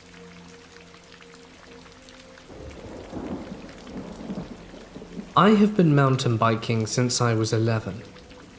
It was the only thing that I thought would make me stand out from the crowd, and I was hooked. I moved to a smaller city when I was 15, which was surrounded by mountains and countless wild trails to explore. So I was thrilled when I finally found a riding buddy willing to take the risks. We went out riding all the time. He was born there, so he knew a lot of trails and was very familiar with the suburbs. We lived in a very religious community. Traditions oblige that in a certain month, we have to abstain from eating and drinking anything from sunrise to sunset. Our cycling hobby was no excuse to this tradition. During this month, we limited ourselves to a 30-kilometer ride every 2 days, in order not to cause ourselves physical harm or injury. As we were approaching the city limits returning from a ride, my friend urged me to check out this new trail he had discovered, and despite the exhaustion and dehydration, I obliged. We took a right turn into some woods. The trail was amazing, smooth dirt path, beautiful scenery, and occasional jumps. We were absolutely carried away, until the trail disappeared into fresh agricultural soil that was impossible to ride on. We hopped off the bikes to go back to our trail on foot, and as we walked back, I started to think this was a bad idea. Maybe we shouldn't have gone too deep into the woods. We were in full mountain bike gear, flashy stuff, and easily noticeable from a distance. My friend was very calm though. We found our trail, and the second I lifted my leg to hop on my bike, some dude grabs my shoulder. 3 guys with dirty clothes, scarred faces, and reeked of BO and cow shit. "What are you doing here?" the older guy starts. I was too scared to speak, and my friend handles these kind of situations better, so he did the talking. They started asking us all kind of questions about our bikes and gear, till one of them laid a hand on my friend's bike and dragging it from him. I remember his exact words. "I'm sorry, but we're taking the bikes." Before we protested, he adds, "Are you fasting today or not?" I answered that we were. "Well, we're not. And if you weren't fasting, we would have taken the bikes and slashed you guys up before sunset." They said it in such a cool and strange tone, and topped it off with, "Stay safe out there." I was in awe. My friend told me he was about to pull out his knife when the guy grabbed his bike. I can only imagine what would have happened. I moved out of that city, picked up motorcycles, and we still ride together and joke about the encounter. I'm grateful it only turned out as badly as it did.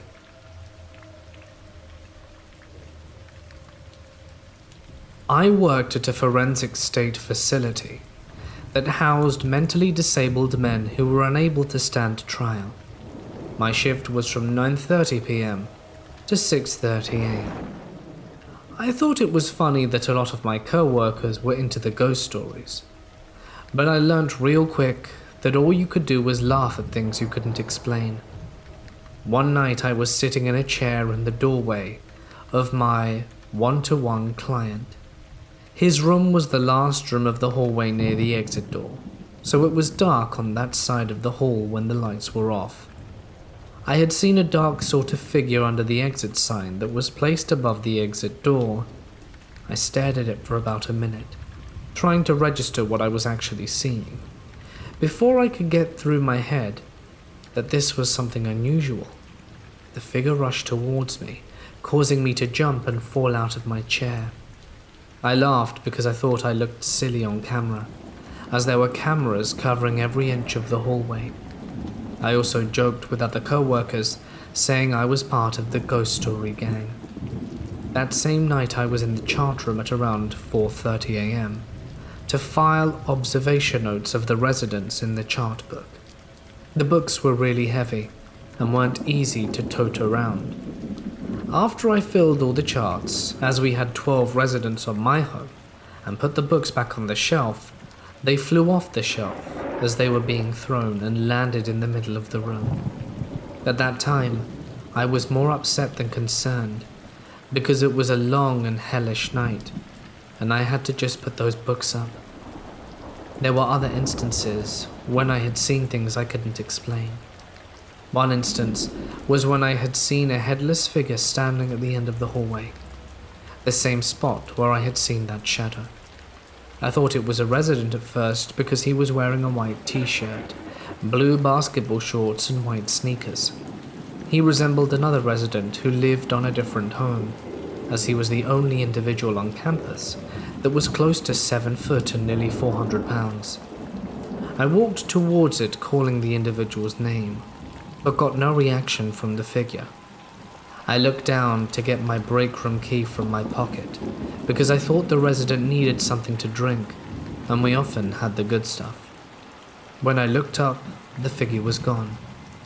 There were other times when the shadows would be out, and I noticed it was usually when our residents were asleep in the room most of the night.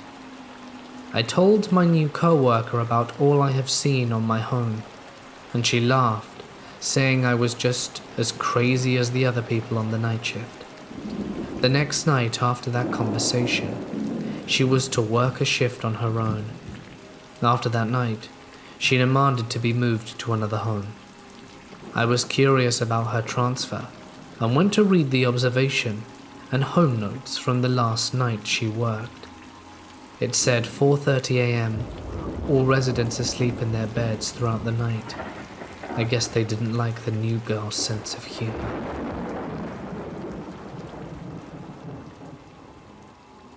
When my mum got remarried, we moved into a small one-story house. She married a man whom my sister and I had only met twice before, and they had only been dating 6 months before getting married.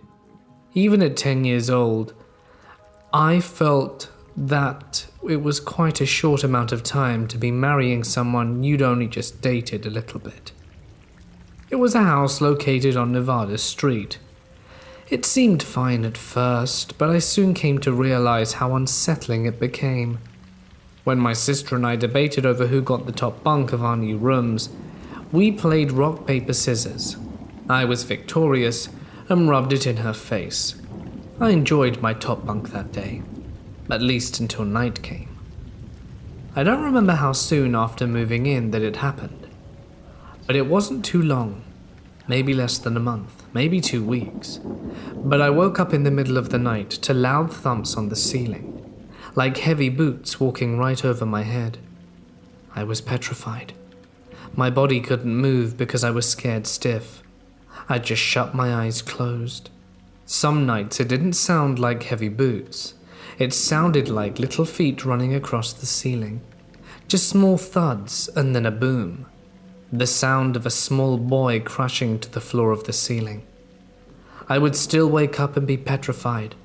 I tried telling my mum, but she shrugged it off as a nightmare, and I slept with the lights on since. We had an old fat computer in the basement, like the ones in the 1990s before flat Macs were a thing. The basement was nice. The ceiling was done and there was a carpet. It was inviting. But man, did I get real heebie-jeebies down there. Just the feeling of always being watched and stared at. I was always down there downloading my favorite music onto CDs or playing pinball. At the time, I had a pet named Snickers who would always growl or bark at the walls. At first, I thought she was just being a dumb dog. Eventually, she started growling at me as I was sitting at the computer desk, growling and backing away. A chill crawled down my spine when I realized that she was barking at the space under the desk, right where I was sitting. Needless to say, I darted out of there immediately. I had always tried to avoid the basement because I swear when I'm down there, there's something peeking around the corner looking at me. I started to see more things, but as the years flew by, I didn't care anymore.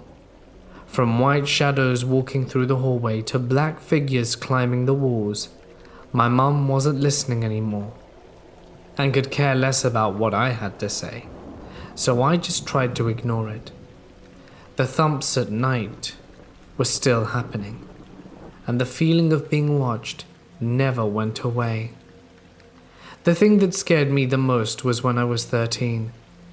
I laid on my parents' bed as my mum was using the bathroom. I got to play on her flip phone, and I was excited. I relaxed and played Tetris while waiting for my mum to come out. All of a sudden, something strong and powerful decided to kick the bed, making it slightly move. I could see ripples from where it was hit. I was absolutely scared out my skin, and I jumped out. I bolted to the bathroom, and my mum had locked the doors. I began pounding and begging my mum to let me in, almost in tears. She begrudgingly opened it, and of course told me that it could have just been a spring in the bed, popping. The Nevada house always carried this strong negative aura, evil almost. My stepfather and mother argued constantly, leading to him beating her and verbally and emotionally abusing us. It was like this entity thrived off it. We eventually moved out into a bigger 4-bedroom house with 2 levels. Walking into that house was like a breath of fresh air. No more thumps in the night, no more constantly feeling like I was being watched everywhere I went. It was relieving. My stepdad continued the abuse though. He was just a piece of crap that acted like a walking negative energy battery for any entities.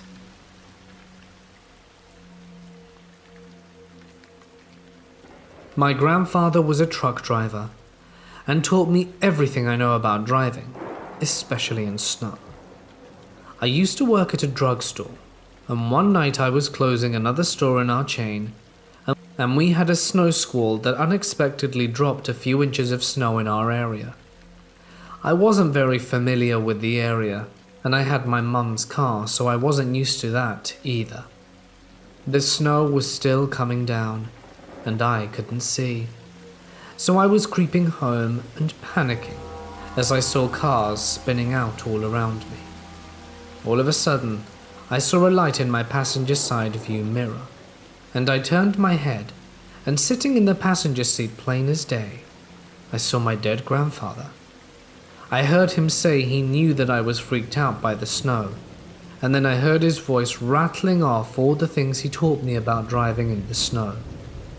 I looked back towards the road, and he was gone.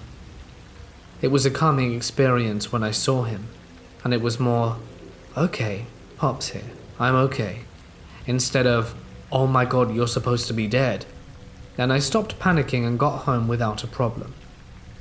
It was most likely just my brain or eyes or whatever playing tricks on me to get me to stop panicking, but to this day, it still freaks me out. When I was about 25 or so, my boyfriend and I decided to live apart. We were broken up for a very short while, and when we got back together we just kept separate places for a long time.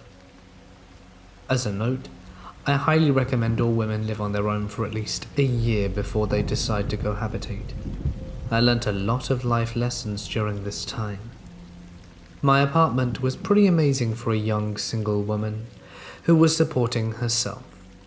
Although it was a 1-bedroom, it boasted a separate office and dining room as well. Each room was a separate room with its own door. Except for the bathroom, the rooms didn't branch off a hallway. Instead, you went through each room separately to get through the place, and my bedroom was at the end. When you entered the apartment, the rooms went as follows. Living room to the office. You either turned right to a small hallway that led to the bedroom, bathroom branched off here, or you went straight ahead into the kitchen, then turned right to go into the dining room, then bedroom. The best feature of my apartment was accessible from the kitchen. The back door opened up onto a large covered balcony. The place was cheap, $450 a month in the year 2000, and all utilities paid. I even got free basic cable. The landlords were a rare find, elderly and sweet, and took care of any issues that came up. With one exception, my back door, the one leading to the balcony. It had no lock on it. Now, it's actually mostly my fault that I didn't make it a priority to get it fixed. I really thought that I was pretty safe because the balcony had no steps leading down or anything, and the wall was sheer. The balcony was high up enough that a standard ladder wouldn't reach it, so if someone tried to enter, they'd have to be extremely determined. Now, my decorating tastes are a little boho, and I'm fond of stuff that sparkles and shines. My apartment reflected my tastes and was decorated with fairies and crystals and butterflies. I had sun catchers and wind chimes in the appropriate locations. A friend gave me a couple of sets of miniature fairy chimes as a gift, and as they were very small, I decided to hang them on each of my doors. I enjoyed the slight twinkling sound they made when the doors opened or closed. Thank God for my eclectic tastes. I'm sitting in the office playing some flash time wasters of a game on my computer when I hear the chimes on my balcony door. I assume I had failed to shut it completely and the wind had blown it open. So I jump up to close it again, and I come face to face with a skinny, shirtless, sweaty ginger dude with jailhouse tattoos all over his chest. He's obviously surprised to see me, and I'm scared but try not to show it. You hear all these stories of people getting severely beaten or even killed when interrupting a robbery. I'm surprised he didn't just knock me over the head with something and run. Luckily he didn't. "What the hell are you doing?" I say. "Oh, I'm sorry. I'm here to do some contracting work on your apartment." "How did you get in?" "Is some dude here?" "Who?" "I work for some dude, and he told me I'd have to climb the porch. He said the back door would be unlocked." I look out. There's no ladder, rope, or anything to climb on. I'm thinking, who is this guy, Batman? I have no idea who some dude is, and no, there's no work scheduled for this apartment. Also, in case you haven't noticed, I gesture towards the balcony. This isn't a porch. As the ginger dude is mumbling again about how he was hired by some guy to work, I realize that he's not so steady on his feet and is also slurring his words a bit. Great. This guy is under the influence of something, and through his stupid, senseless mumbling, I finally just resort to screaming, "Get out," over and over. He says he feels really bad about scaring me, and before I realize what's happening, he grips me in a smelly, sweaty hug. He goes out the door, and the second he's gone, I have a full-blown panic attack. I'm bent over, head between my knees, wondering faintly if I should call the police or someone when I hear a terrific crash from my living room area. As it turns out, the ginger dude had gone into another part of my building and climbed into the attic area. As he was poking around, he lost his footing. There are beams you have to step on to get across the attic, and had fallen through my ceiling. I stand in my living room and am looking at a pair of scrawny legs poking through my splendid ceiling. He pulls himself up in a high-pitched smart-ass kind of voice and calls out, "Excuse me." This infuriates me, and being the smart, modern woman, I storm into the attic and confront him. He once again gives me this story about being hired to do work on the place, and I tell him he's full of shit. He holds his hands up in an appeasing manner and says, "Okay, what do you want from me?" I tell him what I want for him to do is go downstairs, sit on the curb, and wait for the police, because I'm calling them right now, and they're taking him to jail. When the police show up, he is sitting obediently on the curb, patiently awaiting his ride to the pokey. Turns out his girlfriend at the time was in the apartment next to me, and he thought he was breaking into her place. My landlord's got a new lock on that door in short order. But wait, folks, there's more. Eventually, I got called to testify in court against him, along with a number of other people whose homes he apparently invaded. I get approached by a Brittany in a teensy denim skirt, and this is the conversation that followed. "Are you the girl whose apartment the ginger boy broke into?" "Yeah." "I'm his ex." "Oh." "No, not your neighbor. I'm his baby mama." Yeah, she said that. "Are you gonna press charges?" "Yes, I am." "Well, I don't blame you. But I wanted to let you know that he has a 2-year-old and a baby on the way, so you might want to think about that." "Why?" "He didn't think about it before he did what he did." "He has kids to support? I just think you should think about it, that's all." "Look, I appreciate your situation, but my situation? I got no situation. He never gave me nothing. He hasn't seen his children in months." Maybe you should think about that. As for me, I'll be pressing charges." Turns out, Ginger Boy had broken into multiple homes and actually attacked an elderly woman who happened to be home when he broke in. He got 5 years for breaking into my place. I'm not sure what else he got for the others. Maybe it was 5 years total, I really can't remember. The courthouse took a couple of hours, but I got a paid day from work because I was subpoenaed. I have no idea why he didn't attack me, like he did the elderly lady, but I feel extremely lucky, because usually stories like this don't end so well. It did, however, give me one hell of a story to share. I've had a lot of strange jobs, but one of the most interesting was working for a tax company based out of Texas. I lived in Kentucky, my home state at the time, but because this company contracted out jobs remotely, I was able to make a very good living for performing tasks which were generally very simple. I had a work partner, and our duty was to travel all over the eastern and central part of the state to county courthouse PVA offices. You might not have those, it's a small town thing, and research delinquent property taxes. We were then required to compile a list of properties who had delinquent taxes and submit it to our boss.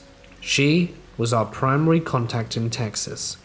This part is important because it was the only reason we would sometimes have to deal with hostile people. The company would then buy the taxes if the property tickled their fancy, and a letter was issued to the owner of the property, stating they had a certain amount of time to repay the amount. I'm not sure what would happen after that, since that isn't part of my job. But I do know that people immediately assumed, because of lack of knowledge or understanding of the law, this company was going to take their property and throw them out on the street. Before the company bought the taxes, however, they would send us back a list of the ones they were interested in, and we would then go out to the location, photograph the property, and then submit all the photos to our Texas contact. This is where things got interesting. It was like the property owners had some kind of psychic intuition about us. They had no idea who we were or when we were coming, since we worked almost always on our own. And they didn't know what kind of color car we would be in. Yet somehow they would frequently burst out their front doors as we pulled up to take pictures of their location. This made for some interesting and often frightening confrontations. After getting comfortable with the job, I even came up with a convincing story to tell angry property owners when they chased us down with their car. We're from the Country Property Valuation Administration. We're just updating our property files and need a current photo. This would de-escalate the situation, and they'd apologize for threatening our lives and sometimes running us off the road to make us pull over. I had a lot of stories from this job, but here's the best one. We were deep in the hills of eastern Kentucky one day, searching desperately for a single wide trailer from our list. We found a holler matching our direction. This is way before the GPS days, and we had to use real country maps and took a chance. As we drove up the holler, houses began to spread out further and further, and soon we were totally isolated. Nothing but trees and a narrow gravel road.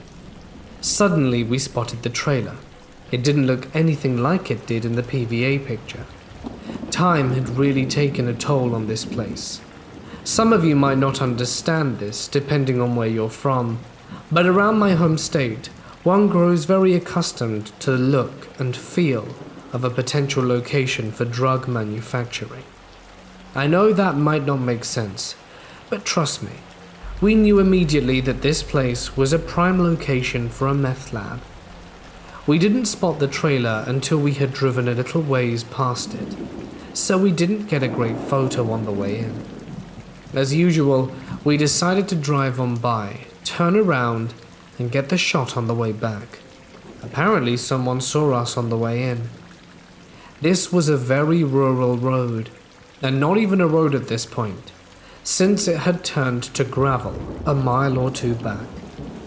I basically had to turn the car by pulling up onto an embankment and doing what felt like a 32-point turn to keep from going off into a ditch. While I was turning, my buddy said, "Hey, look." I looked, and 3 people were walking out of the woods into the road. Just people, no big deal. I had the car straightened out on the road at this point, and noticed they had weapons. A young, nasty-looking fellow was holding a baseball bat of all things. A nasty-looking older fellow had a shovel. Both were shirtless. And then there was a screaming girl. Something clicked in my head. On the drive-in, when my partner snapped the photo, I heard a girl scream. It was an angry scream, but I couldn't make out what she said. I didn't even know where it came from, and I certainly didn't think the scream was directed at us. Apparently it was.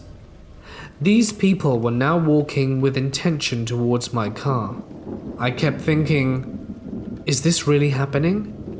And what exactly is happening? My partner was freaking out a little, and convinced they were going to attack us. It's hard to explain what was going on through my head at this point, because I couldn't really believe what I was seeing. The only thing I could think of was, hit 'em with the car, just like on Grand Theft Auto. Otherwise you're gonna die. They were screaming, shaking their weapons and closing in, and I was running out of time. I revved the tiny engine in my red Pontiac Grand Prix, hoping to scare them, and then I let off the gas.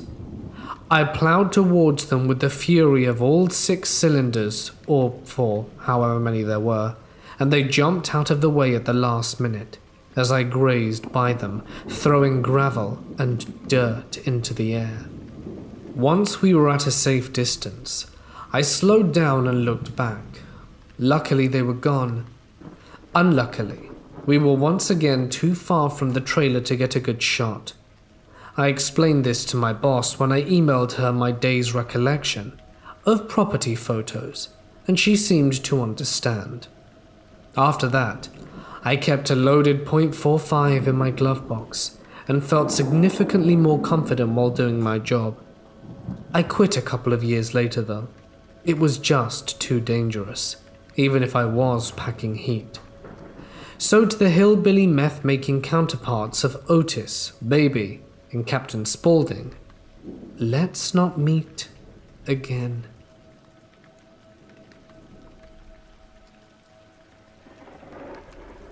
I worked permanent night shifts in a large care home for 2.5 years. It was a really old house that had been converted and had bits added onto it. Often it sometimes buzzed in the night and would wake up at least one other person who would usually want the toilet, a drink, or think it was the time to wake. Our duties involved helping people to bed, then some lights, cleaning the laundry, and we stayed as quiet as we could in order not to wake anyone. Every now and then, we would have several people all buzz within 2 minutes of each other, asking us to tell the children to stop running around and playing outside, and asked why they were up so late and where their parents were. This was only on one side of the building. Several other staff members believed it to be haunted as well.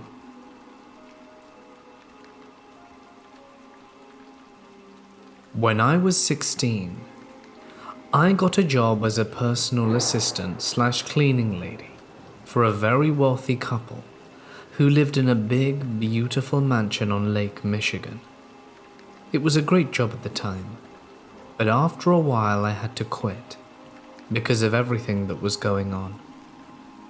I made $12 an hour as a 16-year-old girl, and that was just crazy to me at the time. But now I know it's because the homeowners couldn't get anyone to stay and work for them. It could very well be because they're both major assholes, but I honestly didn't see them all that much during the school year, so it was fine. I would work 40 hours a week in the summer and part-time while I was in school. During the school year, I would hardly ever see them homeowners and would be left alone to clean the house.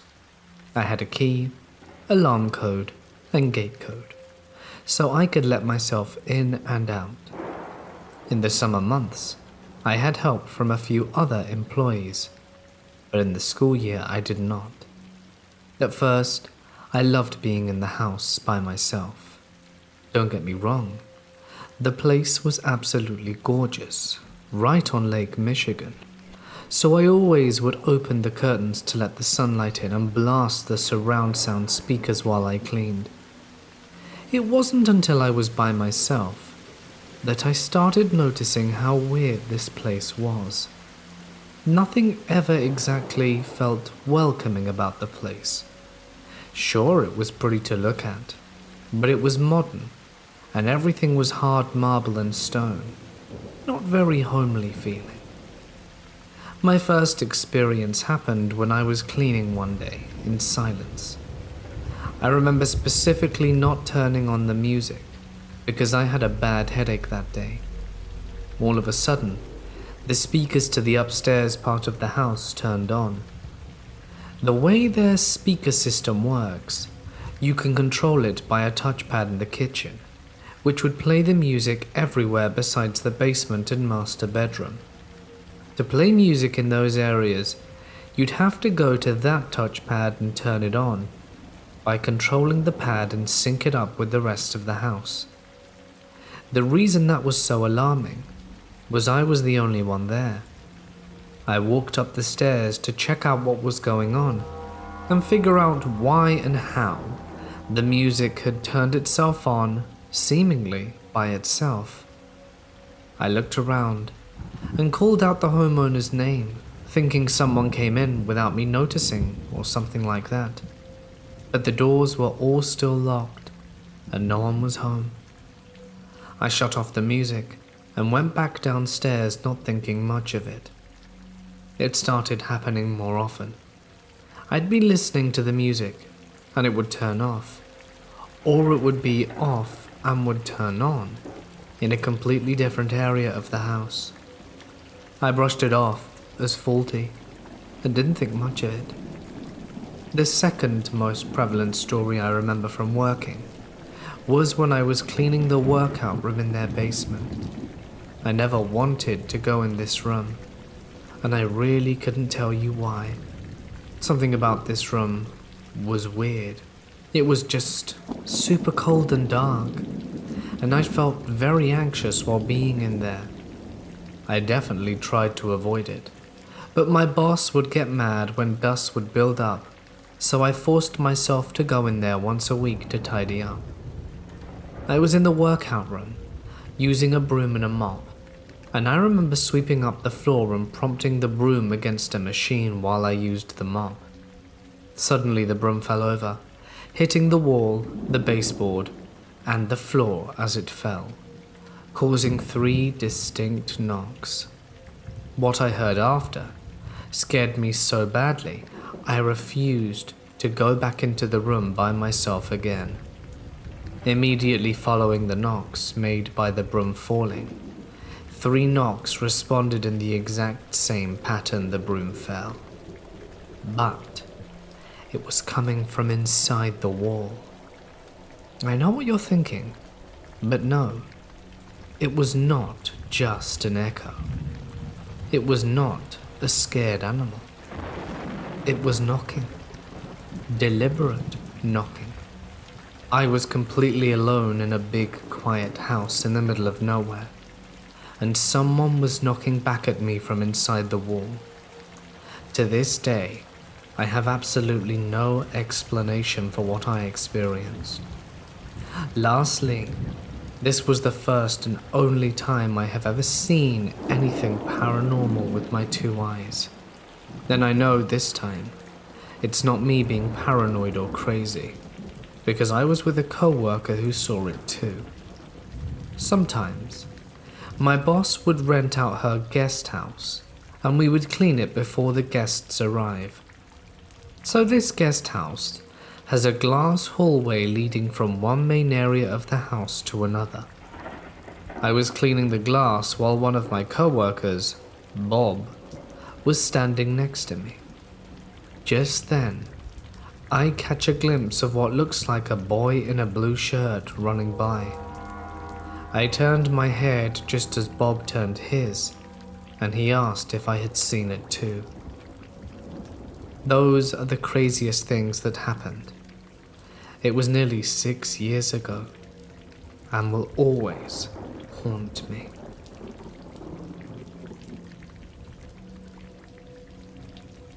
So in Mexico, some homes have their hallways open to the front/backyard, and mostly old design now. Back when I was around 8 years old, I went to Mexico to visit my grandparents for the summer. It's a ranch house, and they have horses, cows, and turkeys. Every time I go, I sleep in this one room that's separated from the main house. Imagine a courtyard, my room on the east side of it, and the main house on the west. And running from north to south in the middle is my grandmother's garden, fenced off so that the chickens won't come in and destroy it. The entrance to the inside of the house is on the west side of the courtyard through the main house.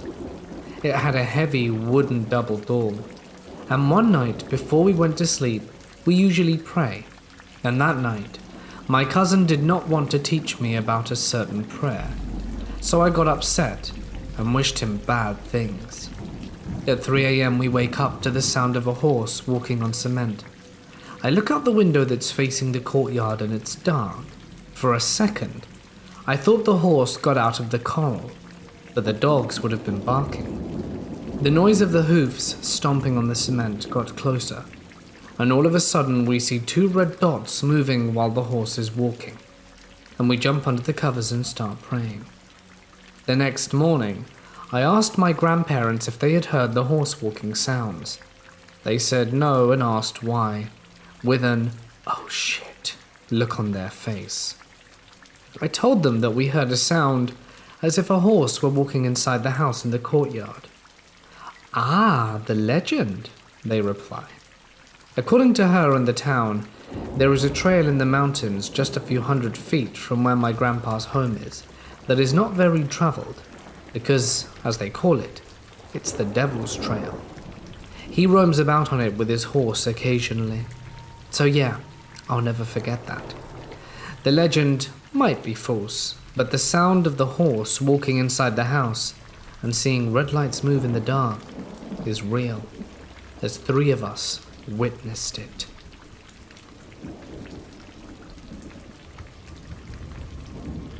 I lived in an old shack-type house on 1/2 acre. It had 3 bedrooms and 1 bathroom. The house was simple and small. The living room on the right, the kitchen, and a back door to the left. 2 bedrooms and the bathroom between them, and a door from the living room that went straight back into the 3rd bedroom. I filled that room with boxes of my things from storage, because there was no garage. I had quite a few friends from all walks of life. I wasn't working at the time, and they knew my door was always open just to say hi, stay for coffee, or play a few card games. It almost felt like my home was a hub for everyone to just leave your problems on the doorstep and relax for a moment. We even had a projector and would display movies some nights on the wall of this 2-story building next door if it was a fun time. Well, I never discriminate. If you are hungry or tired or needed a shower at my home, you're welcome. Be kind to me, I'll be kind to you, sort of thing. We even got raided a few times thinking we were selling drugs because of all of the activities going on, but they were sadly mistaken. One day a friend shows up, accompanied by this guy with very kind eyes, but he seemed very sad inside. He was hungry. I made him lunch. And he was a good conversationalist and we laughed for hours. My friend said that he didn't know the guy that well, but he seemed nice enough. He kept complimenting me, which of course made me feel uncomfortable, so I asked him to stop. He came back a few more times with his friends and once by himself. I didn't mind, I was never really alone with him. As time went on, he stopped coming over altogether, and I didn't think anything of this. People move on. After a while of living there, things started to feel strange in my home. Even when I was alone, I didn't feel like I was truly alone. Things started to feel off. Things were being moved. A few dishes were not where they were supposed to be in the cabinet. My bathroom mat was wet when I hadn't even showered, and I made sure every time I left things locked up. And I had the only key. My friends definitely thought I was losing it. It was close to Christmas, so we put a tree up, and everyone had a chance to put something on it when they came over. It was delightful, but soon after, the feelings of concern all flood back, when the candy canes started to disappear and the ornaments were rearranged daily. What was going on here? A few days later, we had a small get-together, just some close friends from out of town, and we all get a little bit tipsy. I told them they could sleep over. My friend Tom and his girlfriend in the other bedrooms, and his sister on the couch and in the living room. The next morning, I was first up. I went to make coffee and asked Tom's sister if she slept well. Not at all, that jerk. I laughed because I thought she was joking. She was alone in the room. Who could she be mad at? She said her brother Tom was snoring all night. Just then, Tom's girlfriend came out of the room saying, "What are you talking about? He doesn't snore, but I heard it too." I put my hands up and said, "My door was shut. I didn't hear anything." Later, we were eating breakfast, and Tom's sister asked him how he could eat so much with everything he ate while everyone was sleeping. We all looked at each other like she was crazy. "Sis, I didn't get out of bed last night."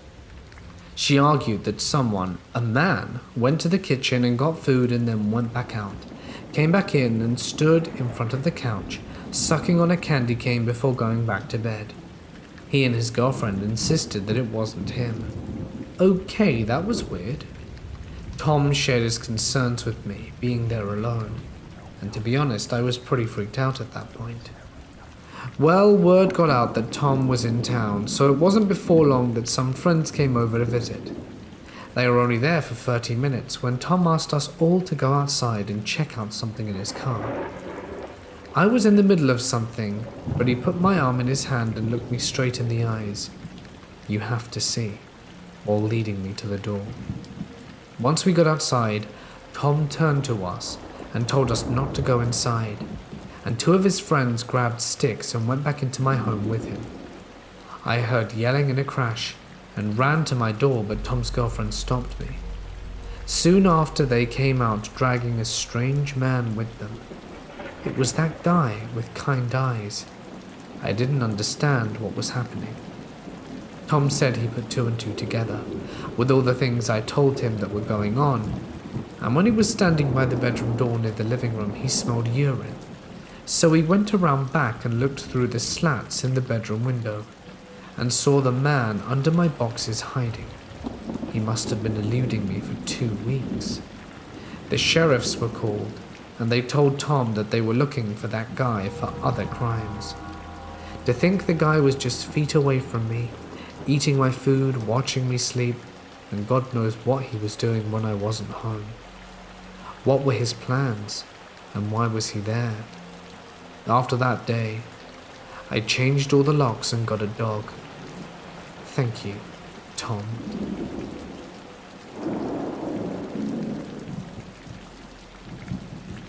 There is a man-made reservoir located approximately 3 miles from my home, which spans generously over 650 acres of preserved state land. Along with boating, kayaking, and fishing, a lot of people use the reservoir to walk, as the massive lake is surrounded by at least 5 combined miles of hiking trails. Since moving to the area in 2004, I have spent a lot of time at that reservoir, which I never believed to be haunted, until I had an experience there I will never forget. It was late fall, so most of the leaves had already fallen off the trees, making it easier to see squirrels scampering away from the sound of my footsteps, or birds flittering from branch to branch hundreds of feet from the trail. At this point, I had been walking for about 45 minutes, so I was pretty far back into the woods and hadn't seen another person the entire time. On this particular trail, there is a landmark of sorts, a bench, that I use to determine how far I've walked, and I usually turn back when I reach it. Just before the bench, there is a narrow fishing trail that leads to the reservoir's banks. As I crossed the fishing trail, I noticed the sudden appearance of an older man with shoulder-length white hair, wearing a straw fishing hat, suspenders, and blue jeans. He was carrying a rusty metal bucket in one hand and a dog's leash in the other. I searched the spot that his gaze was fixated upon, the ground at the end of the leash. There was no dog to be found anywhere near the man, and the clip at the end of the leash was lying motionless in the dirt. Surprised yet not quite startled, I said to the man, "Hello." His eyes turned towards me, but he said nothing. This was concerning to me because he seemed old enough to be my grandfather, and he was all alone in the woods. "Are you all right?" I asked the man, stepping towards him. Again he said nothing, and did not move but continued to look me in the eye.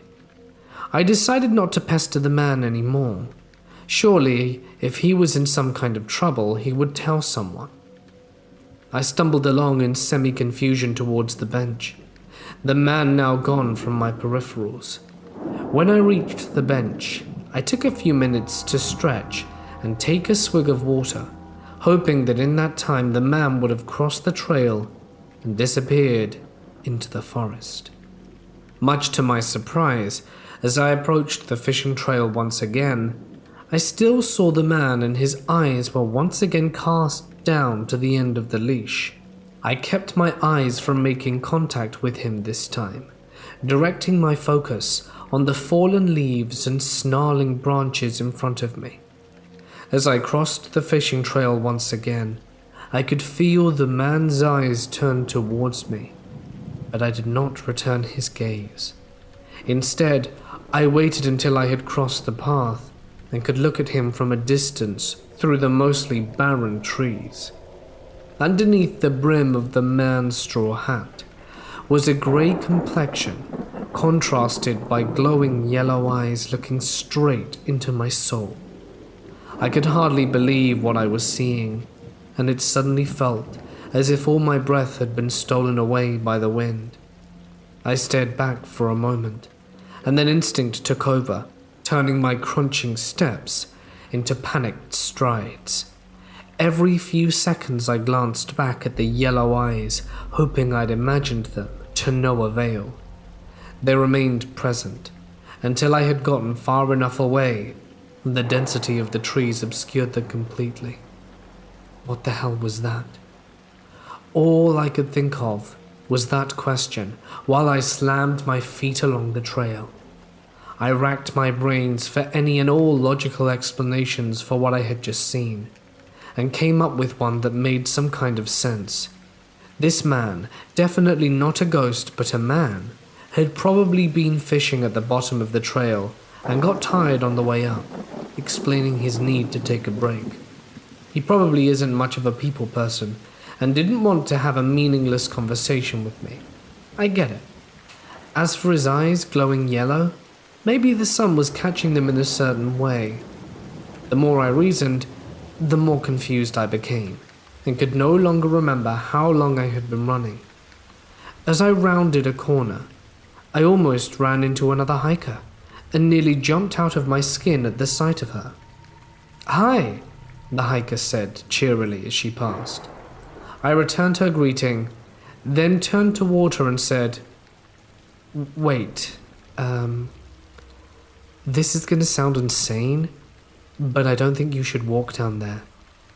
She froze, now noticing my bewildered expression, and said, "What happened?" I breathed deeply and spoke my truth about what I saw to this stranger, fearing that I would sound absolutely bonkers. Surprisingly enough, she believed my story, but found no reason to believe that the man I had seen was something paranormal. Instead, we walked together to the end of the trail and used an emergency phone to contact the reservoir's ranger on staff, to whom we told about a man in the woods possibly needing medical assistance. We followed the ranger to the spot that I had seen the man, and told him that I would rather not go with him. The other hiker and I waited for the ranger to return, and when he did, he looked disappointed and irritated. "There was no one there, miss," the ranger said with exhaustion. "Well, I'm sorry to bother you.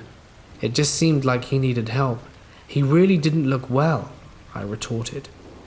The ranger left, and the hiker and I made small talk for a few minutes before I said, "Do you think it's possible what I saw wasn't human?" Confusion swept over her face for a moment, before she realized what I meant and then said, "You definitely looked like you saw a ghost when you passed me on the trail."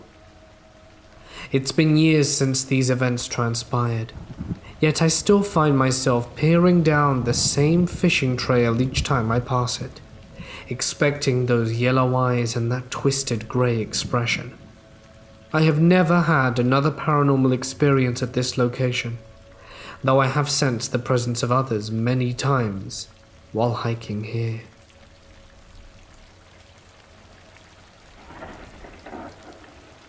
This happened to my grandmother, and she swears up and down that what you are about to hear is true. Many years ago, she had an accident, as old ladies often do, and ended up breaking her hip. She had to be taken to the hospital, and it turned out that she had several problems with her, and that it would take a long time for her to heal. Most of the healing needed to be done in the hospital in order to monitor her and assure she was receiving the proper care, and finally, a care home, a sort of intermediary between hospital and home, before she could finally be discharged. I went to visit her a few times, and the conditions were appalling. There were so many people crammed into such small wards. The air was toxic and suffocating, and I knew my grandmother wasn't enjoying it. However, it wasn't before long that she was moved to a much nicer, far more comfortable place in the care home. I went to visit her there one afternoon and asked her how her day was, brought her some snacks, some flowers, and tried to cheer her up. I spoke with her all afternoon about all kinds of things, and just as I'm about to leave, she grabs my hand and looks at me in the eye. "Don't go," she says. "There's something I've been meaning to tell you, but I keep putting it off because I think I'm going mad." I give her a little smile and tell her it's all right and that I'll always believe her, probably. She looks around to see who's looking and hearing. Thankfully, there was no one else in the room at the time as she was sitting up in bed. She squeezes my hand tightly and beckons me to come closer, and I do. She says, "There's a little girl who comes and plays in here at night. I don't know if she's one of the workers' children or something, but she's always here. She wakes me up when she skips across the room. She picks up things and puts them back like any curious child. And after a few minutes, I hear her singing gently in the corridor and then disappear." I look at her and ask, "Is that all?" And she nods, but then says, "She's here every night at the same time, 2 a.m. My grandma is a very light sleeper, and at first I told her that it was all right and that it was probably just a member of staff who had a child or something, trying my best to convince her. But my grandmother is no fool and looked at me in the eye and said, "I think we both know what's going on here." And she was right. We were both confident it was a ghost. But I told her not to worry, and that it might not come back, for she was quite frightened of it. So she ignored it and carried on as I left. I don't visit her for 2 days due to work, and when I come back, I again strike up a conversation with her. She tells me all about how she's excited that she's going to leave, as she's been given permission to leave next week, and she was incredibly anxious to go home. Again, just before I leave, does she squeeze my hand and tell me again that the little ghost girl had returned. But then, more curiously, that my jacket had disappeared. She said that when she woke up at the sound of the little ghost girl, that this time she looked at her dead in the eye and just carried on skipping away. The thing is, I left my jacket on a chair next to my grandmother's bed, and when she woke up next morning it had been gone. She asked all of the day and night staff if they had moved it, but none of them seemed to be able to locate it. The days were ticking along quickly, and although I myself wasn't that concerned with the disappearance of my coat, as it was old and worn, my grandmother, with very little to do, had made it her mission to find what had happened to it. She was semi-mobile, as she had one of those frames, and she started scooting around the place, looking up and down, trying to find desperately where this coat was, which was very ill-advised according to the nurses. She didn't find it, but the day before she left, she was growing increasingly annoyed and got in a bad temper with the nurses, saying that they must have moved it and not forgotten, and even accused one of them of stealing it. When she fell asleep, she awoke as usual to the sound of footsteps skipping across the floor.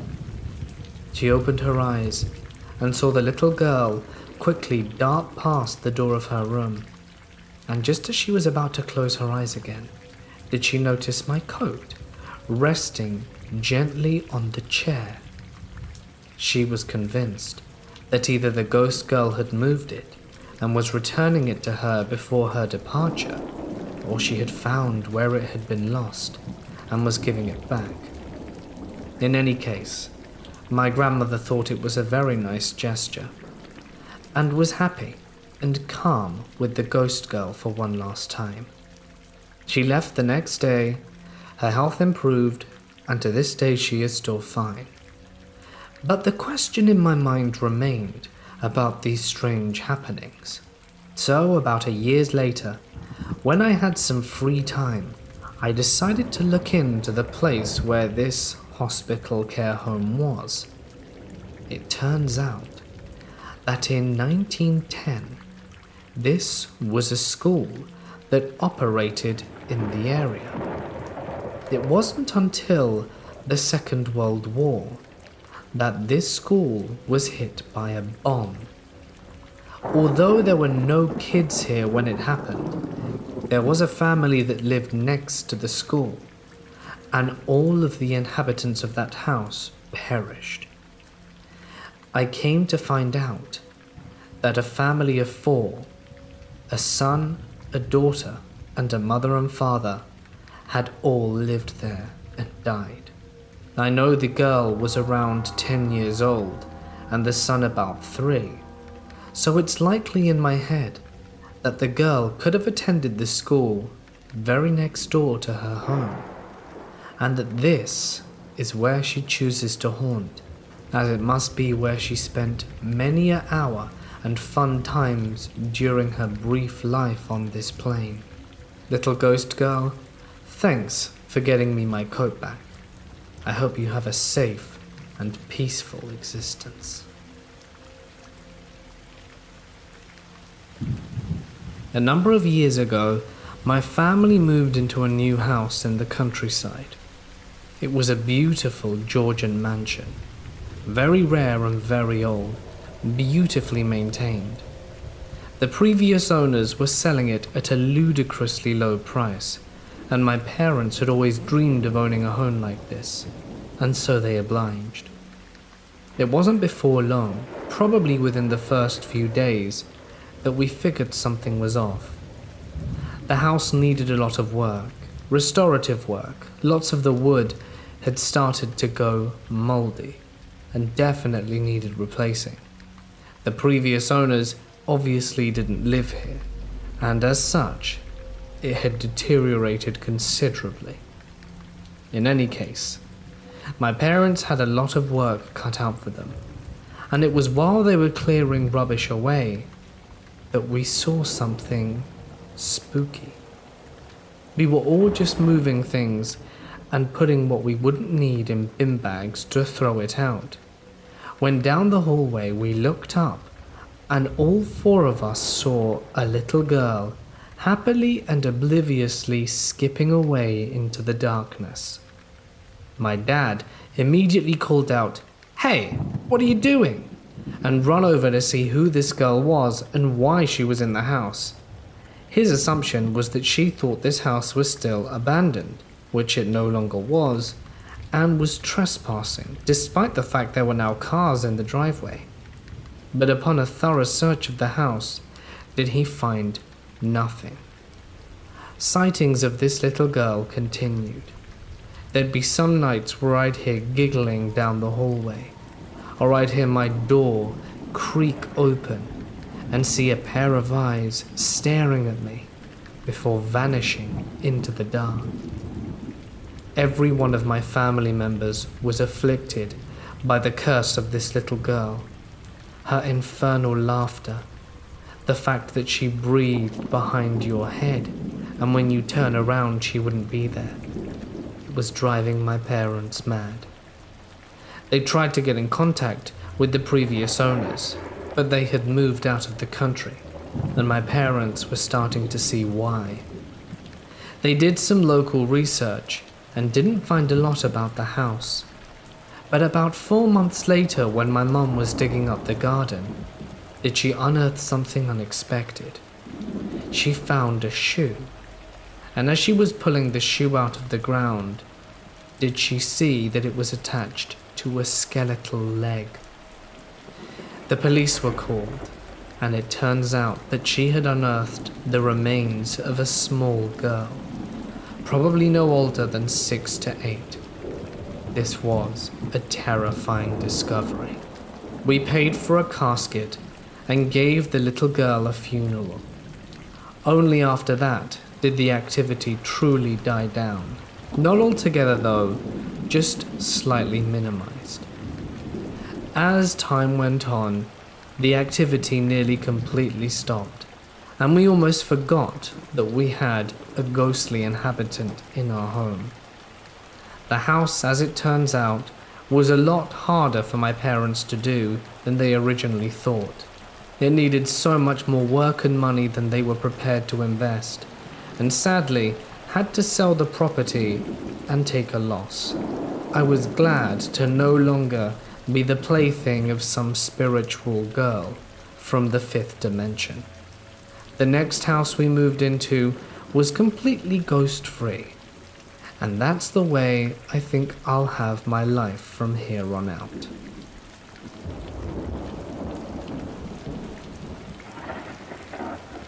This is a very sentimental story for me, and I've finally decided to share it. I don't recall the date that we moved into this lovely little house in the more suburban area of Baton Rouge. From the best I can remember, we were still unpacking a few weeks later when the haunting began, or at the very least started for myself and my siblings.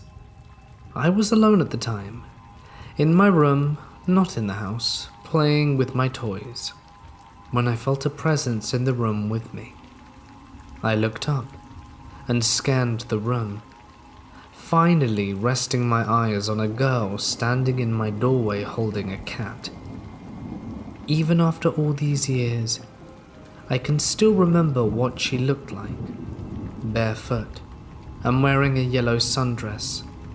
She smiled at me, with her turquoise eyes seeming to sparkle with cheer. Now I wasn't afraid. There was nothing to be afraid of. Certainly she was only a neighborhood girl who'd come over to visit. After all, my parents would never let just anyone into our home. And she looked sweet, completely trustworthy, more so than anyone else I've ever met. So I addressed her as I would any other visitor. Hello? What's your name? She smiled again and said, "My name is Precious. What's yours?" "David," I replied, taken in by her French Cajun accent. This was the first time I'd ever heard one, despite living very close to Cajun Island, and it made her seem even sweeter, like a truly noble lady. She walked over and set her cat on the floor, just at the edge of all the Legos I had all around my room. Now that I finally had a good look at her, I realized she was a bit too old not to be in school, so I asked her about it. "Oh, I'm homeschooled," she replied. "That must be nice," I said in turn. With an even larger and happier smile than before, she reached out and rubbed my head with her palm. "Oh, it's very nice." She looked at the mess of Lego in my hand. "What are you making there?" "A spaceship," I replied enthusiastically. It didn't look remotely like any kind of ship. "Could you show me how to make one?" she asked. "Sure," and I showed her how the blocks worked, eventually ending up with 2 spaceships. And after she saw what I had done, she went about playing with the Legos too. After a while, I felt a paw touch my arm and glanced down to see her cat staring up at me. He was so beautiful.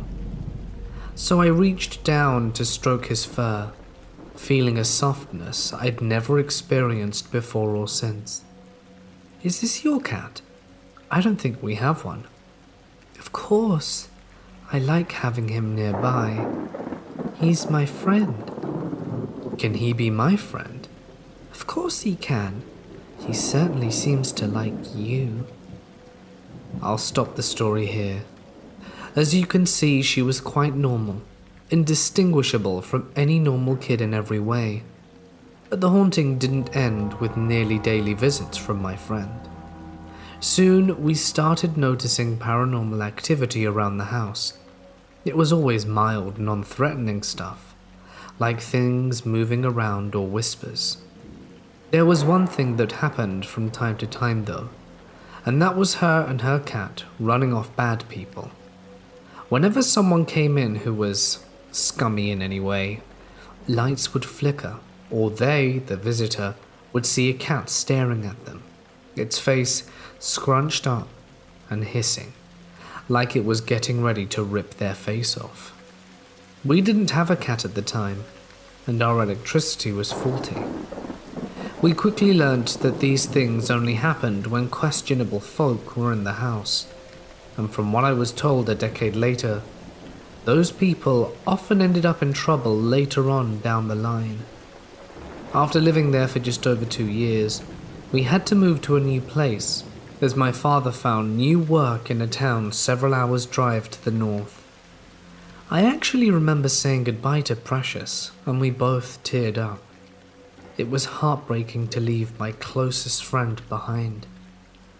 I remember taking one last look back at the house as we drove away, and seeing her standing on the porch waving at me, clearly crying. Even over 30 years later, I can't get that face out of my memory. She was sad. So sad. And so was I. It left me a little depressed for a few months after, which my parents just chalked up to moving day blues. But we all knew the real reason. But over time, I stopped thinking about it, and finally moved away from that day emotionally. It would be over 10 years later before I really put much thought into her, not because I no longer cared, but because the memory still hurt all those years later. All the way up to today, in a casual conversation with my mother one day, while my siblings were at school, as I was skipping classes to help pack up for yet another move, the benefits of being a smart child. And I brought her up. I remember my mum smiling, and she explained that Precious was a spirit. I'll never call her a ghost, due to the way that people feel about ghosts. She was not to be feared, but loved. Needless to say that after hearing this, I cried. Now, not only did I realize that I had abandoned a very good friend, but I had abandoned a friend who would never be able to seek out new friends and would have to deal with whomever moved into that house. I felt wrong for a few days, but eventually decided I'd do what I could to go back. It's been far too long, and life has kept me too busy to even entertain the idea of searching out that old house. Right now, I'm busy getting ready to move into a new place, and I've already started working on figuring out how to go back. It'll take some time to save up the money and track down the exact house, let alone get the owners to let some random man into their home. Now, well, I just hope she remembers me and will come back when I visit. I would even like to try and get her to come home with me, so that I could introduce her to my kids and give her a nicer place to stay. But right now I have a mortgage, so even my greatest, closest friend will have to wait until the day that I am available. Believe it or not, that day came closer than I expected, and I made the trip down there to see what I could see. I brought with me a cheap audio recorder on my phone, but unfortunately didn't get much use on either of them. In my excitement, I forgot all about my phone. I understand that without evidence, all of this means nothing, but I felt that I should share what I experienced. The house was a mess when I got there. Most of that particular suburb had become a bit of a slum. Druggies had been using the abandoned homes as a place to squat. Luckily, my house was relatively untouched due to the spirit inside, I suppose. I felt bad that Precious's home was being used that way, but I soldiered on and entered the house, finding that it was indeed a mess, but that the mess was also pushed to the side with clear walkways. I found my way to my old bedroom, and to my surprise it was almost clean. And that's when I felt it. You know the feeling you get when an old friend you haven't seen in a while calls you out the blue, and you get that excited feeling. Well, that was me. I spun around and didn't see anything, so I called out to her. "Precious, are you there?" I felt more than I heard her answer. "I'm here, David." I dropped my recorder as I fumbled around trying to get it to turn on. I was so excited to finally see her again, and when I finally got the recorder off the floor, I hit the record button and held it out. "Precious, if you talk into this thing, I can record you." "I don't want to be recorded. I just wanted to say goodbye." This threw me for a loop. Goodbye? Why goodbye? I can't put words to the feeling that rolled over me. There was so much wrong about them. Sorrow, fear, abuse. I asked her if anyone had tried to hurt her. She said no. She had been so lonely. I would later find out that after a bit of research, the only family that lived there after my own were a pair of elderlies, and Precious never really spoke to adults, and I was pretty surprised to hear her speak to me. "Please," asked a voice in my head, "please don't leave me again." My heart stopped for a second. She sounded so sad, so hurt, but I couldn't stay. I even told her as much. I told her that I had a kid and she'd be welcome to follow me home. Hearing her say goodbye, then follow it up with, "Don't leave me," made me want to take her away so that she'd never be alone again. She was so lonely that anyone with a heart would feel for her. She told me that she couldn't. She could only be in that house or in heaven, nowhere else. So I swallowed my greed and told her to go to heaven. She didn't need to live in a drug den. She deserved so much more. Suddenly I felt pressure around my waist. She was hugging me, and I started to cry. I told her how much I missed her, and she returned those words, and then I told her to move on for a second time. She asked if I could stay. She wanted so much to have a friend again. 30 years alone had taken its toll on her. I explained to her that I couldn't. I had to be at work the following day and take care of my child. She released me and stepped back. For one fleeting second I saw her again, still dressed in one of her cute little summer dresses, still smiling at me, even though her eyes were sad. "You'll never see me again," she said. "I just want you to be happy. I'm getting old. I doubt I have much time left on this earth myself. You see, I have a few medical conditions that are going to kill me sooner rather than later, but this isn't the time nor place." She started to cry, and I was instantly reminded of the last time we'd seen each other. I wanted so badly to be able to hug her again and try to comfort her, but all I could do was tell her to move on, and I made it clear that people knew about her, that people knew she was a good girl, and that seemed to make her happy. I felt her walk away. Then I heard her voice. "Goodbye, David." Then there was nothing. Absolute silence. I spent about an hour crouched on the floor, bawling my eyes out. I'd abandoned my friend, and she had waited so faithfully for me to return. And now, she was gone. It hurt more than our first goodbye. It hurt more than every other loss I had in my entire life. After I was done crying, I looked down at my recorder. It was running, but the low power light was blinking. I remember praying to have captured something, and my later disappointment that the recorder only recorded my words and some indistinct static, which was almost as bad as having Precious leave me forever. I wanted to at least have her last words to carry with me. I want to add that I'm glad she's finally moved on. It's been over 30 years since I left her for the first time. And now, well, she's free of the house. I'd like to think she's happy. I'd like to think heaven is as good as her people say. I'll just have to wait for my turn to find out. Anyway, that's the sad end to what I've prayed would be a happy story. I wish so much that I could have helped her more. I wanted so much for her to be happy. But it's clear to me now that there was no place for her on this earth anymore. It still hurts, and it will for some years to come.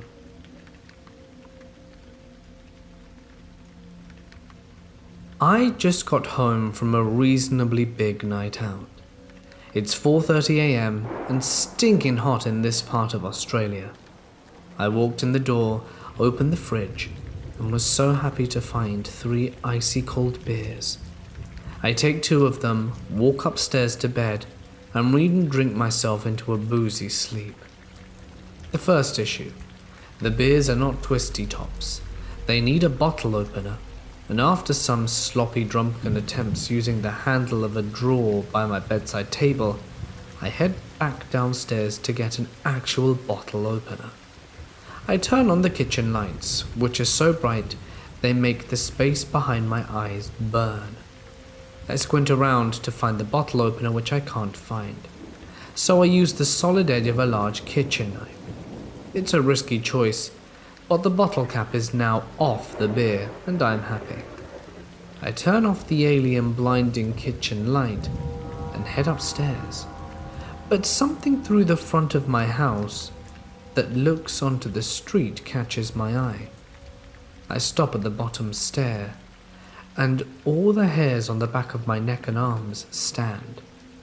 I turn my head slowly, and my eyes and brain are trying to make sense of what I'm looking at. It looks like a rain-drenched woman in a fancy white dress gazing at me through the window. Wait, it actually is. I pause and take the longest inhale of my life. She's glaring at me like she hates me. She has mascara running down her face, and she is drenched from the rain. Her arms are extended like she's leaning her head towards me. Her body language was trying to say, "Look at me. Look of what you've done." I'm crapping myself, but the rational side of my brain kicks in and I think, oh crap, does she need help? I slowly walk over to the window, her gaze still locked onto mine. We are now literally within a meter of each other, and I state loudly through the glass, "Are you okay? Do you need help? Is anyone with you?" Then it dawns on me my gate is locked, and there is an 8-foot-high fence which is very difficult to climb. How did she get in? She doesn't respond to my inquiry. She just keeps that hateful look in her eyes. We stood there looking at each other for another 30 seconds. I was looking around nervously, trying to make sense of this, and she was just glaring into my soul. And then she finally opened her mouth, as if to say something. But it wasn't words that came out of her. It was an insanely high-pitched meow. And then she started clawing at the window with her novelty-sized fingernails. What? I'm frozen. I don't know what to do. She clearly isn't well. Not very well at all. Then, in the background behind the fence, I see another woman of 20-something years, dressed in a short black club dress, with the glow of her phone lighting up her face. She sees the woman in white at my window and yells, "Michelle, that's the wrong house." The rain-soaked, nightmarish catwoman's eyes go from "I hate you, I want you to die" to "Oh my gosh, I'm so embarrassed." And she runs over to the fence, An impressively army commando flings herself over it. I could then hear a group of ladies pissing themselves laughing, saying how Jason's house is number 25, not 23. That poor guy is probably gonna call the cops now. All that I know is that I'm so happy that I was on the receiving end of that misdirected prank, and I don't have to be killed by a well-dressed hybrid cat demon woman. And now I have to go back down to the kitchen to open my other beer, but I'm still too afraid.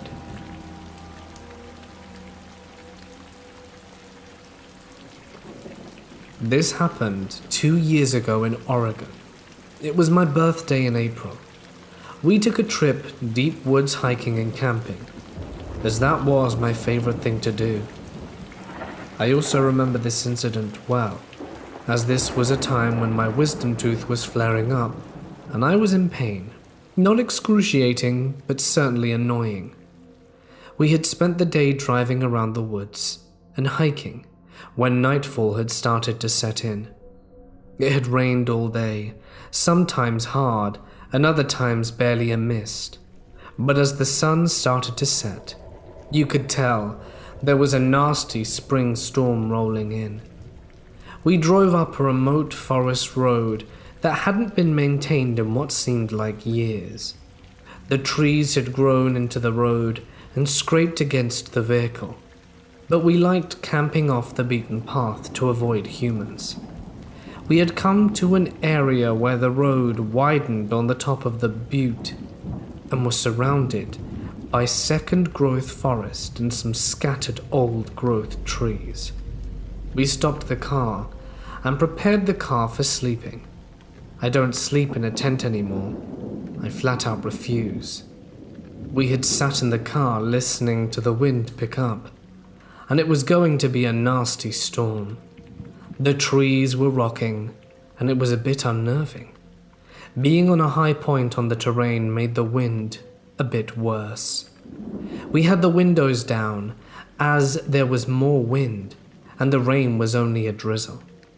That night wasn't particularly cold, so it was comfortable to have the windows down. That's when I started to hear the noises.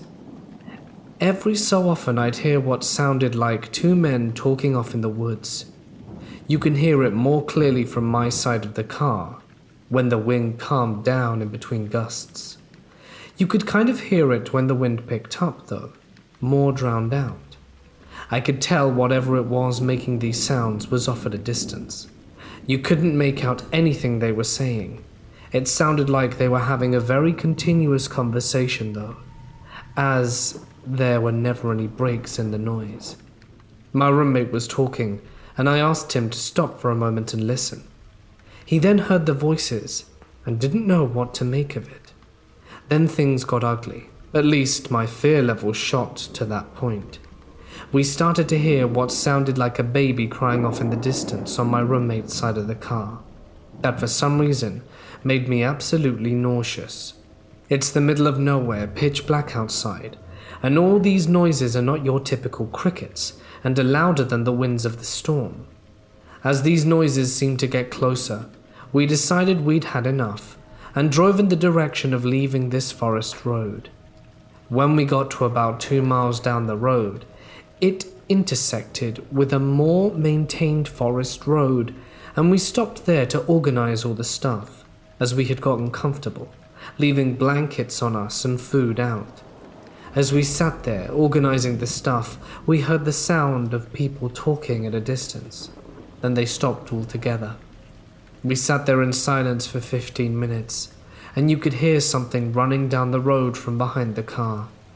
It ran right up to the car faster than anything I'd ever seen. It's like it floated, and this huge black mass comes right up to the driver's side window. That's when my roommate floored it, and we took off.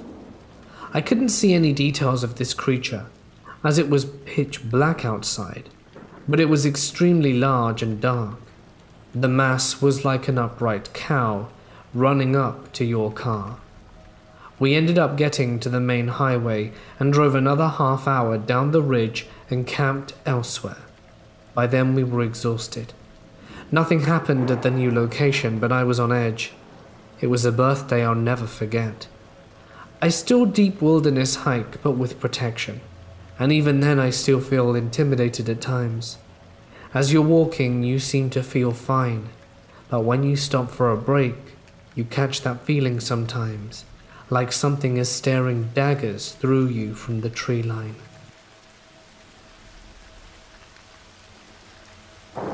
I work in maintenance in a hospital, but this story comes from out of work hours. Back in November, my grandfather passed away. He had been living in a care home for several years now, and as we were from a smaller city, his main care aide was actually an ex's mother who I am still close to. Nearing his final days, she texted me that things weren't looking good, and to get my mum, who works out of town, and myself, to see him ASAP. The next 2 nights were exhaustive. Her and I barely left his bedside.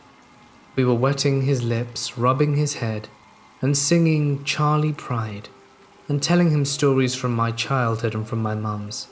At one point, Is Anybody Going to San Antonio comes on the CD player, and Mum tears up, talking about how this song reminds her of her father the most. He wasn't really coherent besides a glimmering moment in the first day we got there, and by the final day we were sitting watching the breaths turn to choke breaths.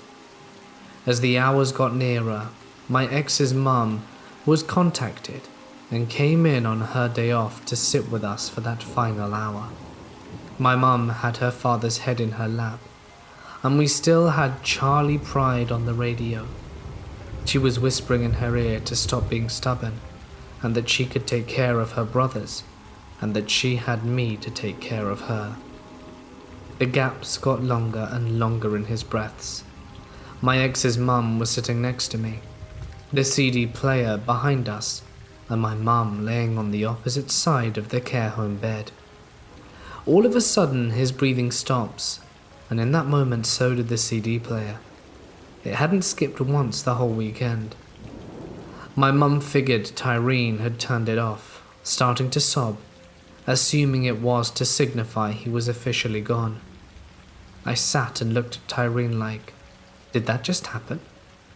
And after a good 20 seconds out of nowhere he took a shuddery breath, and the CD scrambled forward.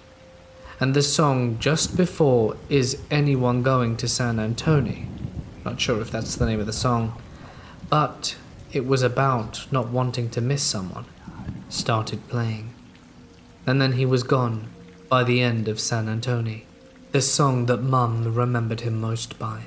Tyrene mentioned odd things happen more often than not as a person finally passes.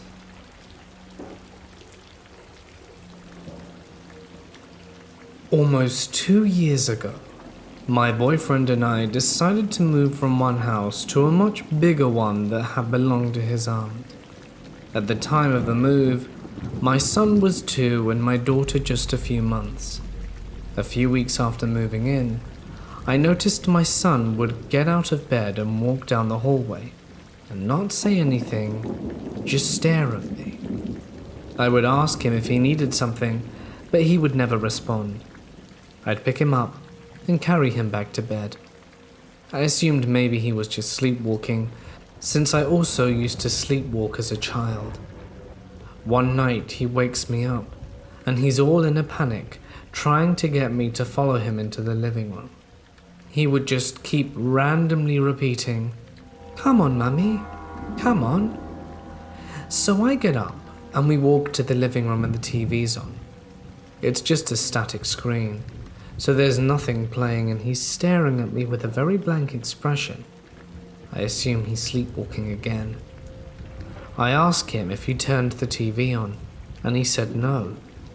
And when I asked him if he could turn it off and show me how to do it, he couldn't find the power button and got frustrated that he couldn't figure it out. The TV I had at the time is made a little weird. The power button is located on the back side of it to the right, and I assume it wasn't him who turned it on, if he didn't even know how to turn it off. Not to mention that he's 2. Fast forward a few months, and I'm in the kids' playroom sitting on the couch with my son, who fell asleep on my lap while watching a movie. I heard movement in the kitchen, so I get up to see if my boyfriend was awake to find no one there. It felt weird, like I was being watched, so I go back to the playroom and grab my son to put him in the bed. Over the next few weeks, I keep hearing people walking when no one is awake. One night we get home from a late night grocery shopping trip, and as I'm pulling bags out of the trunk of the vehicle, I hear someone humming. So I look around my yard to see if anyone is around or out for a late night stroll, which wouldn't make sense since I live on a random back road surrounded by woods. I walk around to the backyard and still see nothing. 1 week, my boyfriend's dad and stepmother decide to come and stay with us for a few days to visit. The first few nights, they were here and everything was normal. But then one night, something kind of weird happened. My daughter was being extremely grouchy and absolutely refusing to go to bed. So I'm up with her in the living room at 12, trying to rock her to sleep, and everyone else is already in bed. I finally get her to pass out at 1:30, lay her down and get myself in the bed. I climb under the comforter and pull out my phone to scroll through the internet, and hear something like someone crawling into my room on the floor around my bed, and over to my boyfriend's side where he's asleep. I'm a little creeped out, because I know it's not my daughter. She can't get out of the crib on her own. Then I think maybe my son is up, trying to sneak out of bed, but I'm still too nervous to look over there. So I get up and walk out the room to peek in on my daughter and make sure she's still asleep, and then go down the hall to my son's room to see if he is still soundly asleep in bed. I get back to my bed and try to play it off, like I had probably just imagined it and needed sleep. The next morning, everyone's in the living room drinking coffee and just talking, and I look over at my boyfriend and ask him if he heard anything last night. He said no, he didn't wake up last night, but his stepmom chimes in with, "I heard you in the living room at 3 a.m. Does the baby usually keep you up that late?" I told her it wasn't me. I was already in bed, but I heard the baby banging around on the walls and moving toys. I assumed you were still up. I told her it wasn't us and that we'd already gone to sleep at that point. And now, currently, I keep having the dreams of myself laying in bed at night and a figure of someone just walking in the room and standing over me, only to wake up and realize it was a dream. Discomfort for sure, and I don't really have anyone to discuss this with, nor do my boyfriend's family have a belief in the paranormal. But I just really want to speak about it with someone, because it looks like I'm crazy.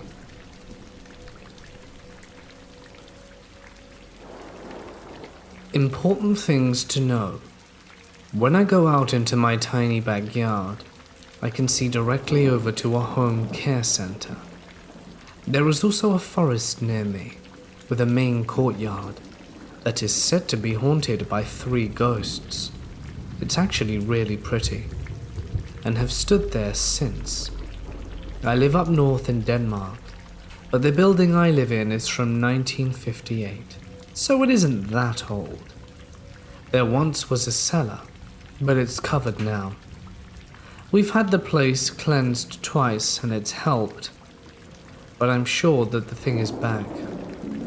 Anyway, the night of the 6th of August 2017, me and my then 22-year-old sister, I myself was 15 at the time, were home alone. When we got tired, we went to bed. My mum said we could sleep in her bedroom.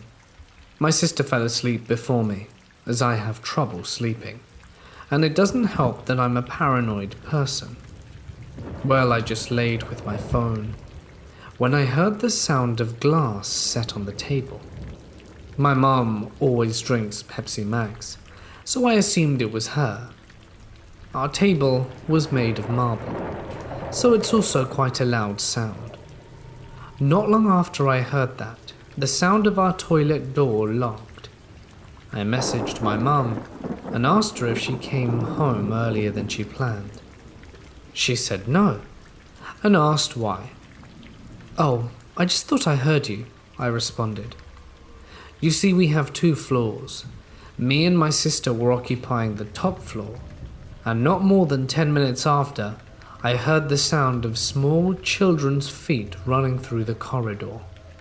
But I didn't hear anyone go up the stairs. It needs to be said that our stairs squeak a lot, so I would have heard. For a long time, I didn't experience anything. But when I got a boyfriend, it all started up again. But only when he was at my place, every weekend, except the few times we were at his. While I slept, he took my computer and looked through my pictures. But he found something that made him upset. In the evening, he confronted me. I, of course, told him the truth, that I had been in love with him a year before we got together. He had been someone I really wanted to get with, not only for his looks, but for his personality. And he was okay again. He needed to use the loo. So I laid in bed, phone in hand, when I felt something sharp scratching the back of my hand. I immediately felt goosebumps run down my spine, and I knew that when I moved my hand there would be nothing. While that happened in my room, he sat on the toilet, cutting himself, as he had hard depression and is now on pills. So when he came up and sat on my bed, he took a bloody toilet paper out of his pocket. I'm not stupid and confronted him, because he was obviously not okay. I don't remember after that, but I think we made up. Another day and my boyfriend and I were in bed. He apparently looked at me and he asked, "Did you scratch your bum?" "No," I asked. "Why?" "You see, you've got a massive scratch mark." I couldn't find a reason, so I told him everything that had happened. He himself didn't believe in ghosts, but he said he gets extremely depressed when at my place, and he also felt a very weird feeling. I told my mum everything that happened, and after she didn't want me sleeping up there alone, so she made me sleep in the living room with her. After many days of sleeping in the living room, I wanted to sleep upstairs. Once again, I heard the bare feet, but said screw it and tried to sleep. When I fell asleep, there didn't go long until something happened. What sounded like a big man's hands banging on the door. I jumped up and I wanted to go downstairs, but I was so scared. Finally, I got my stuff together and ran downstairs. I had a period where I had nightmares every night. Most of the night, I dreamed that I got attacked by a small animal, like rabbits or dachshunds. I'd never been scared of animals, but then I would wake up all sweaty, and it hurt from my toes to the top of my spine. I remember a story my mum told me once. Before I was born, my mum, sister, and my dad lived in an apartment. My dad was out that night, so it was only my mum and sister. They were sitting on the couch watching TV. My mum thought she saw some man with a big hat. She thought it kind of resembled Hans Christian Andersen, the famous children book author. My mum is one of those people who explains things away, but when my sister said, "Mum, who was that?" she realized that she couldn't deny it and got shivers up her spine. One time my sister was home alone, so she invited her best friend over. They were sitting with her computer just playing around, recording for fun, when they heard a woman scream, and it couldn't be outside. My sister said it came from the bathroom. They were scared, so they ran to my sister's room, and I don't know when this happened, but when they came back, a picture of my sister was on the floor and the glass was broken. My sister walked over to the computer, and they got it all on video. When she wanted to show my mum the screen was broken, we had 3 computers unexplainably break. I remember one time when I was sitting on my couch. My mum always sits between our couch and table, so I was sitting/laying behind my mum on my phone, when I heard a low crawl in front of me. I looked up and saw a shadow. It was light grey. As soon as I looked up, it disappeared. I was shocked. The apartment I was talking about where my mum and sister and dad lived before I was born. In this place, there was some creepy stuff happening too. There was once a postman who was an alcoholic who decided to end his life by hanging himself in my sister's room. When she was around 4 or 5 years old, almost every night, the postman would come to her room and speak with her. She wasn't scared, but she was scared when she saw snakes under her bed. One of my friends was watching over my dog, and when I got home, he told me that a male voice was talking upstairs.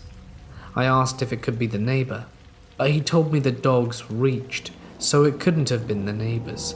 I don't remember everything, but it's certainly been a strange collection of paranormal events happening to me and my family for a long time. I grew up in upstate New York, not like Rochester, New York, but backwoods of the Finger Lakes, New York. I lived in a smaller city, but my best friend and his somewhat well-off family lived in a very secluded area a good many miles outside of town. His family owned a huge plot of land, and his neighbors had also given his family permission to roam their land, adding up to hundreds of acres. We had been close since elementary school, and had an interesting dynamic. He loved coming to my house to be in town around people, and I loved going to his place to escape the woods and enjoy nature. Around the time we turned 14, we started to explore deeper into the forest than before. Somewhat due to our interest in exploration, but mostly due to his family not wanting us to go too deep into the woods for fear of getting lost or running across the bears that lived nearby. After a few hikes, maybe a mile or so up the hill, we discovered a vast network of old logging trails and abandoned campsites full of junk. Most of the junk that was distinguishable was made of glass, bottles of all sizes and colors, and an assortment of old power insulators from power lines long since decayed. We guessed from 1930s, but what does a 14-year-old know about dating such things? One day, about a year later, we decided to explore deeper. An important fact of the situation is his father had spent a great deal of time teaching us firearm safety. This was for many reasons, but a running rule was not to venture into the woods without a firearm to scare off the bears or deal with situations that could arise. This has never been an issue, and certainly felt like a good rule. We packed snacks, water, some super basic camping supplies, and 2 rifles. We set off to venture as far into the trails as we could, with enough time to return before dark. We started up the trails we were used to and found an old path that seemed to be a bit more dense in vegetation and had a small stream running alongside it. We followed it and found 4 more campsites with all the same junk piles as the others, except one which has a wooden shed that was mostly collapsed with some cans and rusted tools inside. Nothing very special, but an exciting discovery for a 15-year-old kid.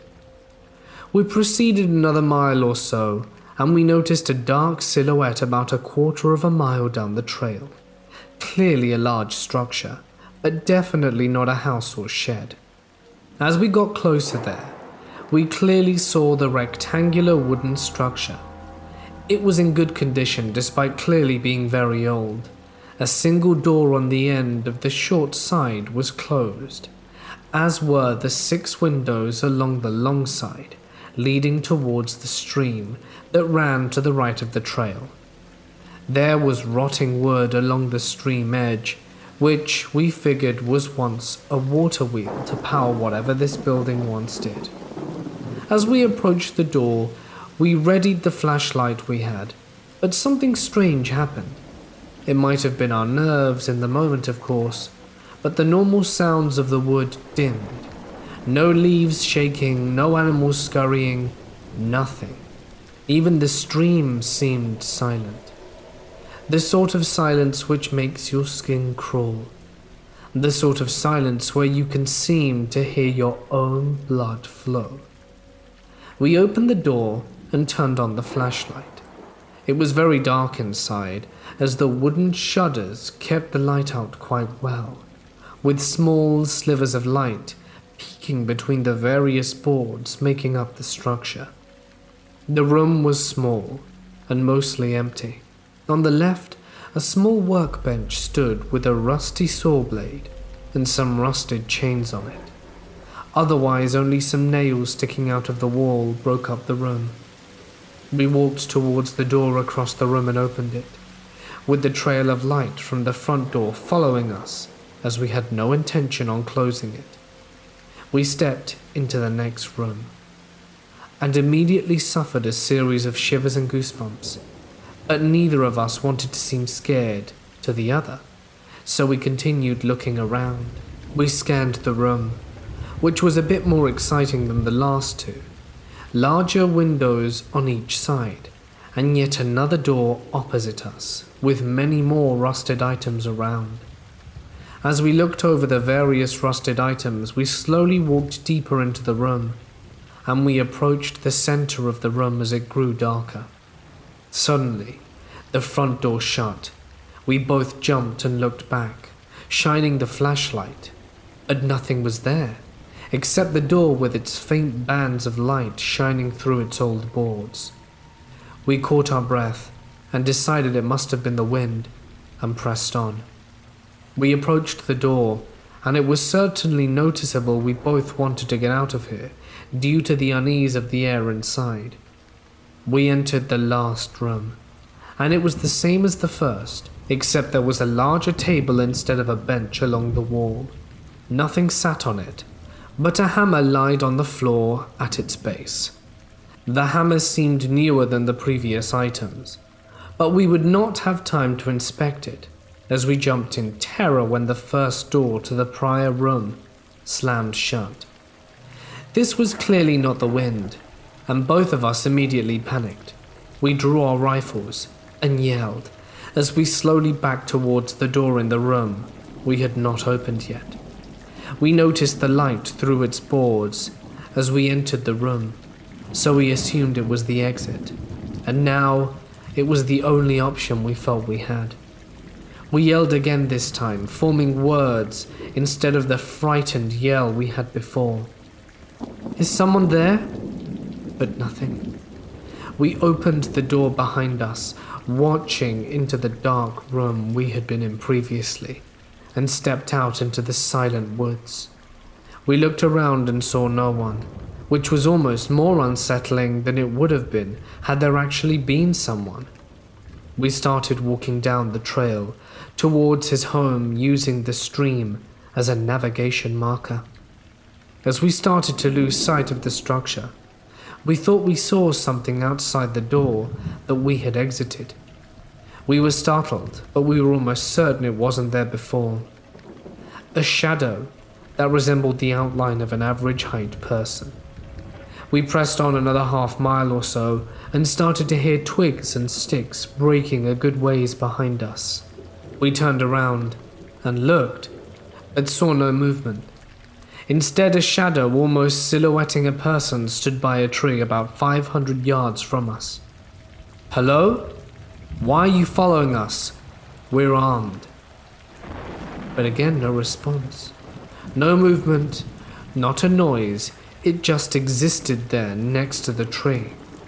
We started to run down the trail, and about a mile further along we turned back, and it was there again, over some bushes, about the same distance back it stood. We really felt the terror overtake us, and we started yelling, "Stop following us. "You're trespassing, we have guns." But nothing. It just loomed in the woods, and we couldn't help but feel a piercing stare.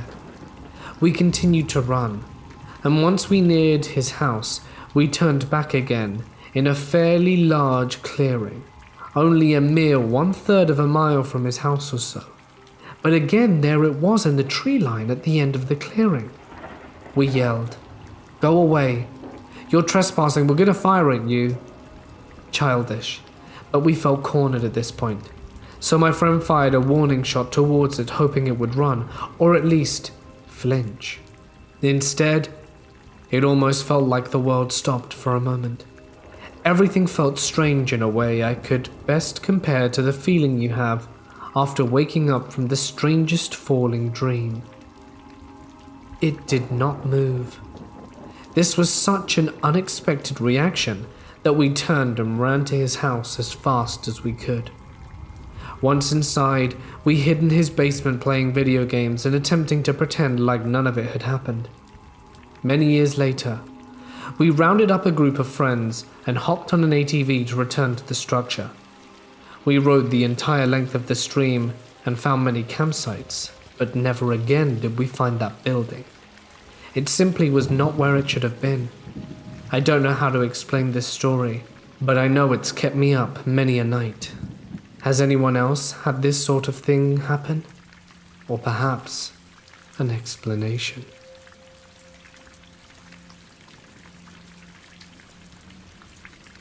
I work night shift in a hospital as a caregiver. Part of my job entails watching over disoriented and confused patients, and ones that are approaching death. I am working in the medical ward, so we have a lot of elderly patients with dementia and/or Alzheimer's. A few nights ago, we admitted a very tiny old lady of 91 with pneumonia. She is completely blind but totally mobile, and her mind is still crystal clear. She used to be an English teacher, and her whole personality and the way she speaks, as well as her vocabulary and pronunciation, attests to that. A very stubborn, independent, and strong-willed lady. I was assigned to take care of her for the night, as she was not familiar with the layout of the room, and would walk into things trying to find the bathroom and possibly injure herself. It went well for the first few hours. We chatted about stuff until about 11, when I said she must try to get some sleep. I'm sitting right by her side, and she can just say if she needs anything. She agrees, turns over and makes herself comfortable. After a while she's fiddling with the blankets and being restless, I lean over to her to switch on the dim bedside light to see how I can help her, when she says to me, "Oh, you have the most beautiful blue eyes." While I'm trying to figure out how this blind lady knows I have blue eyes and how to respond, she continues, "And while you're up, please get an extra blanket for the little boy that's sitting on my bed. His skin is cold as ice." As if there's nothing weird about it. I immediately got a cold shiver down my back, and the hair on the back of my neck stood up.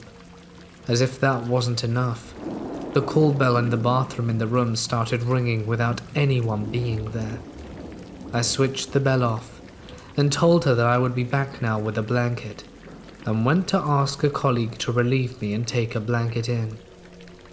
Everything, I'm sure, can be rationally explained away, but as I'm fascinated by the paranormal, I found this experience chilling and wanted to share it.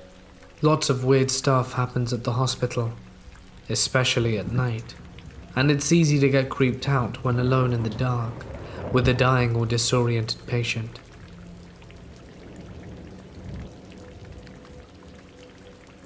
When I was a young child, me and my family moved around a lot, as a parent was a coast guard. We always drove, so we stayed in a lot of hotels. Practically every time I stayed in a hotel after my family had fallen asleep, I would see a creature moving back and forth between the walls and the ceiling. The creature looked like a spider monkey, with its tail curled around its body. It moved back and forth, not smoothly, but in small jolts, almost like you would see using a flipbook. I was a bit intimidated by it, but was never stricken with fear. I saw it from as young as I can remember until age 10, and after that it just stopped. A rational adult mind tells me that my imagination as a child ran away with me. I tell myself that I expected to see the creature, and that's why I did so often. But in the back of my mind, I cannot deny that I know full well what I saw. This happened to me when I was in grade 6, 10 years ago, around September. At recess and lunch, we went outside on nice days. The schoolyard consisted of 2 playgrounds, a soccer field, and a baseball field surrounded by a wooded area. We were not supposed to go into the woods, but there were a few monitors out keeping an eye on 100 or so kids. On this particular day, my friend Courtney was in the woods and came running back, telling me and my other friend Justin to follow her in. A couple of meters in, there sat a tent and a middle-aged man sitting nearby. We're a little freaked out, but the guy immediately explained to us that he was homeless and hungry.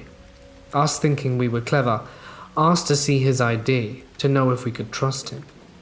I remember his first name was Justin, the same as my friend, and after this we left with the impression that homeless Justin was a nice guy. So the next day we decided to pack some extra snacks for recess to give to homeless Justin. For the next 3 days we brought homeless Justin food and had brief visits with him. We tried to keep him a secret for the other kids, but being so young, we weren't so good at hiding that we were sneaking into the woods each recess. On the last day I saw Justin, he told us that these woods weren't big enough, and asked if there were any bigger woods around the area for him to live in. Wanting to help, I explained that there were in fact deep woods near my house, a 5-minute walk away. After school, Courtney and I walked him there, as Courtney lived up at the top of the hill, closer to the woods. So when I got to my house, I left to go home, and for Courtney to bring him up to the top where the path to the woods began. Now this man never actively tried to hurt myself or my friends, but Courtney came and told me the next day at school that the police had found them at the top of the hill and arrested homeless Justin. Courtney and I still aren't sure how they found out what was happening and where they were going. And the next day at school, the principal came into our class extremely angry that we had been foolish enough to help a random dude living in the woods. But our young minds couldn't wrap our head around why. So we decided to Google Justin's name. Turns out local news had published that he had murdered his girlfriend and son and was on the run from police. So random guy living in the woods behind my elementary school, let's not meet again.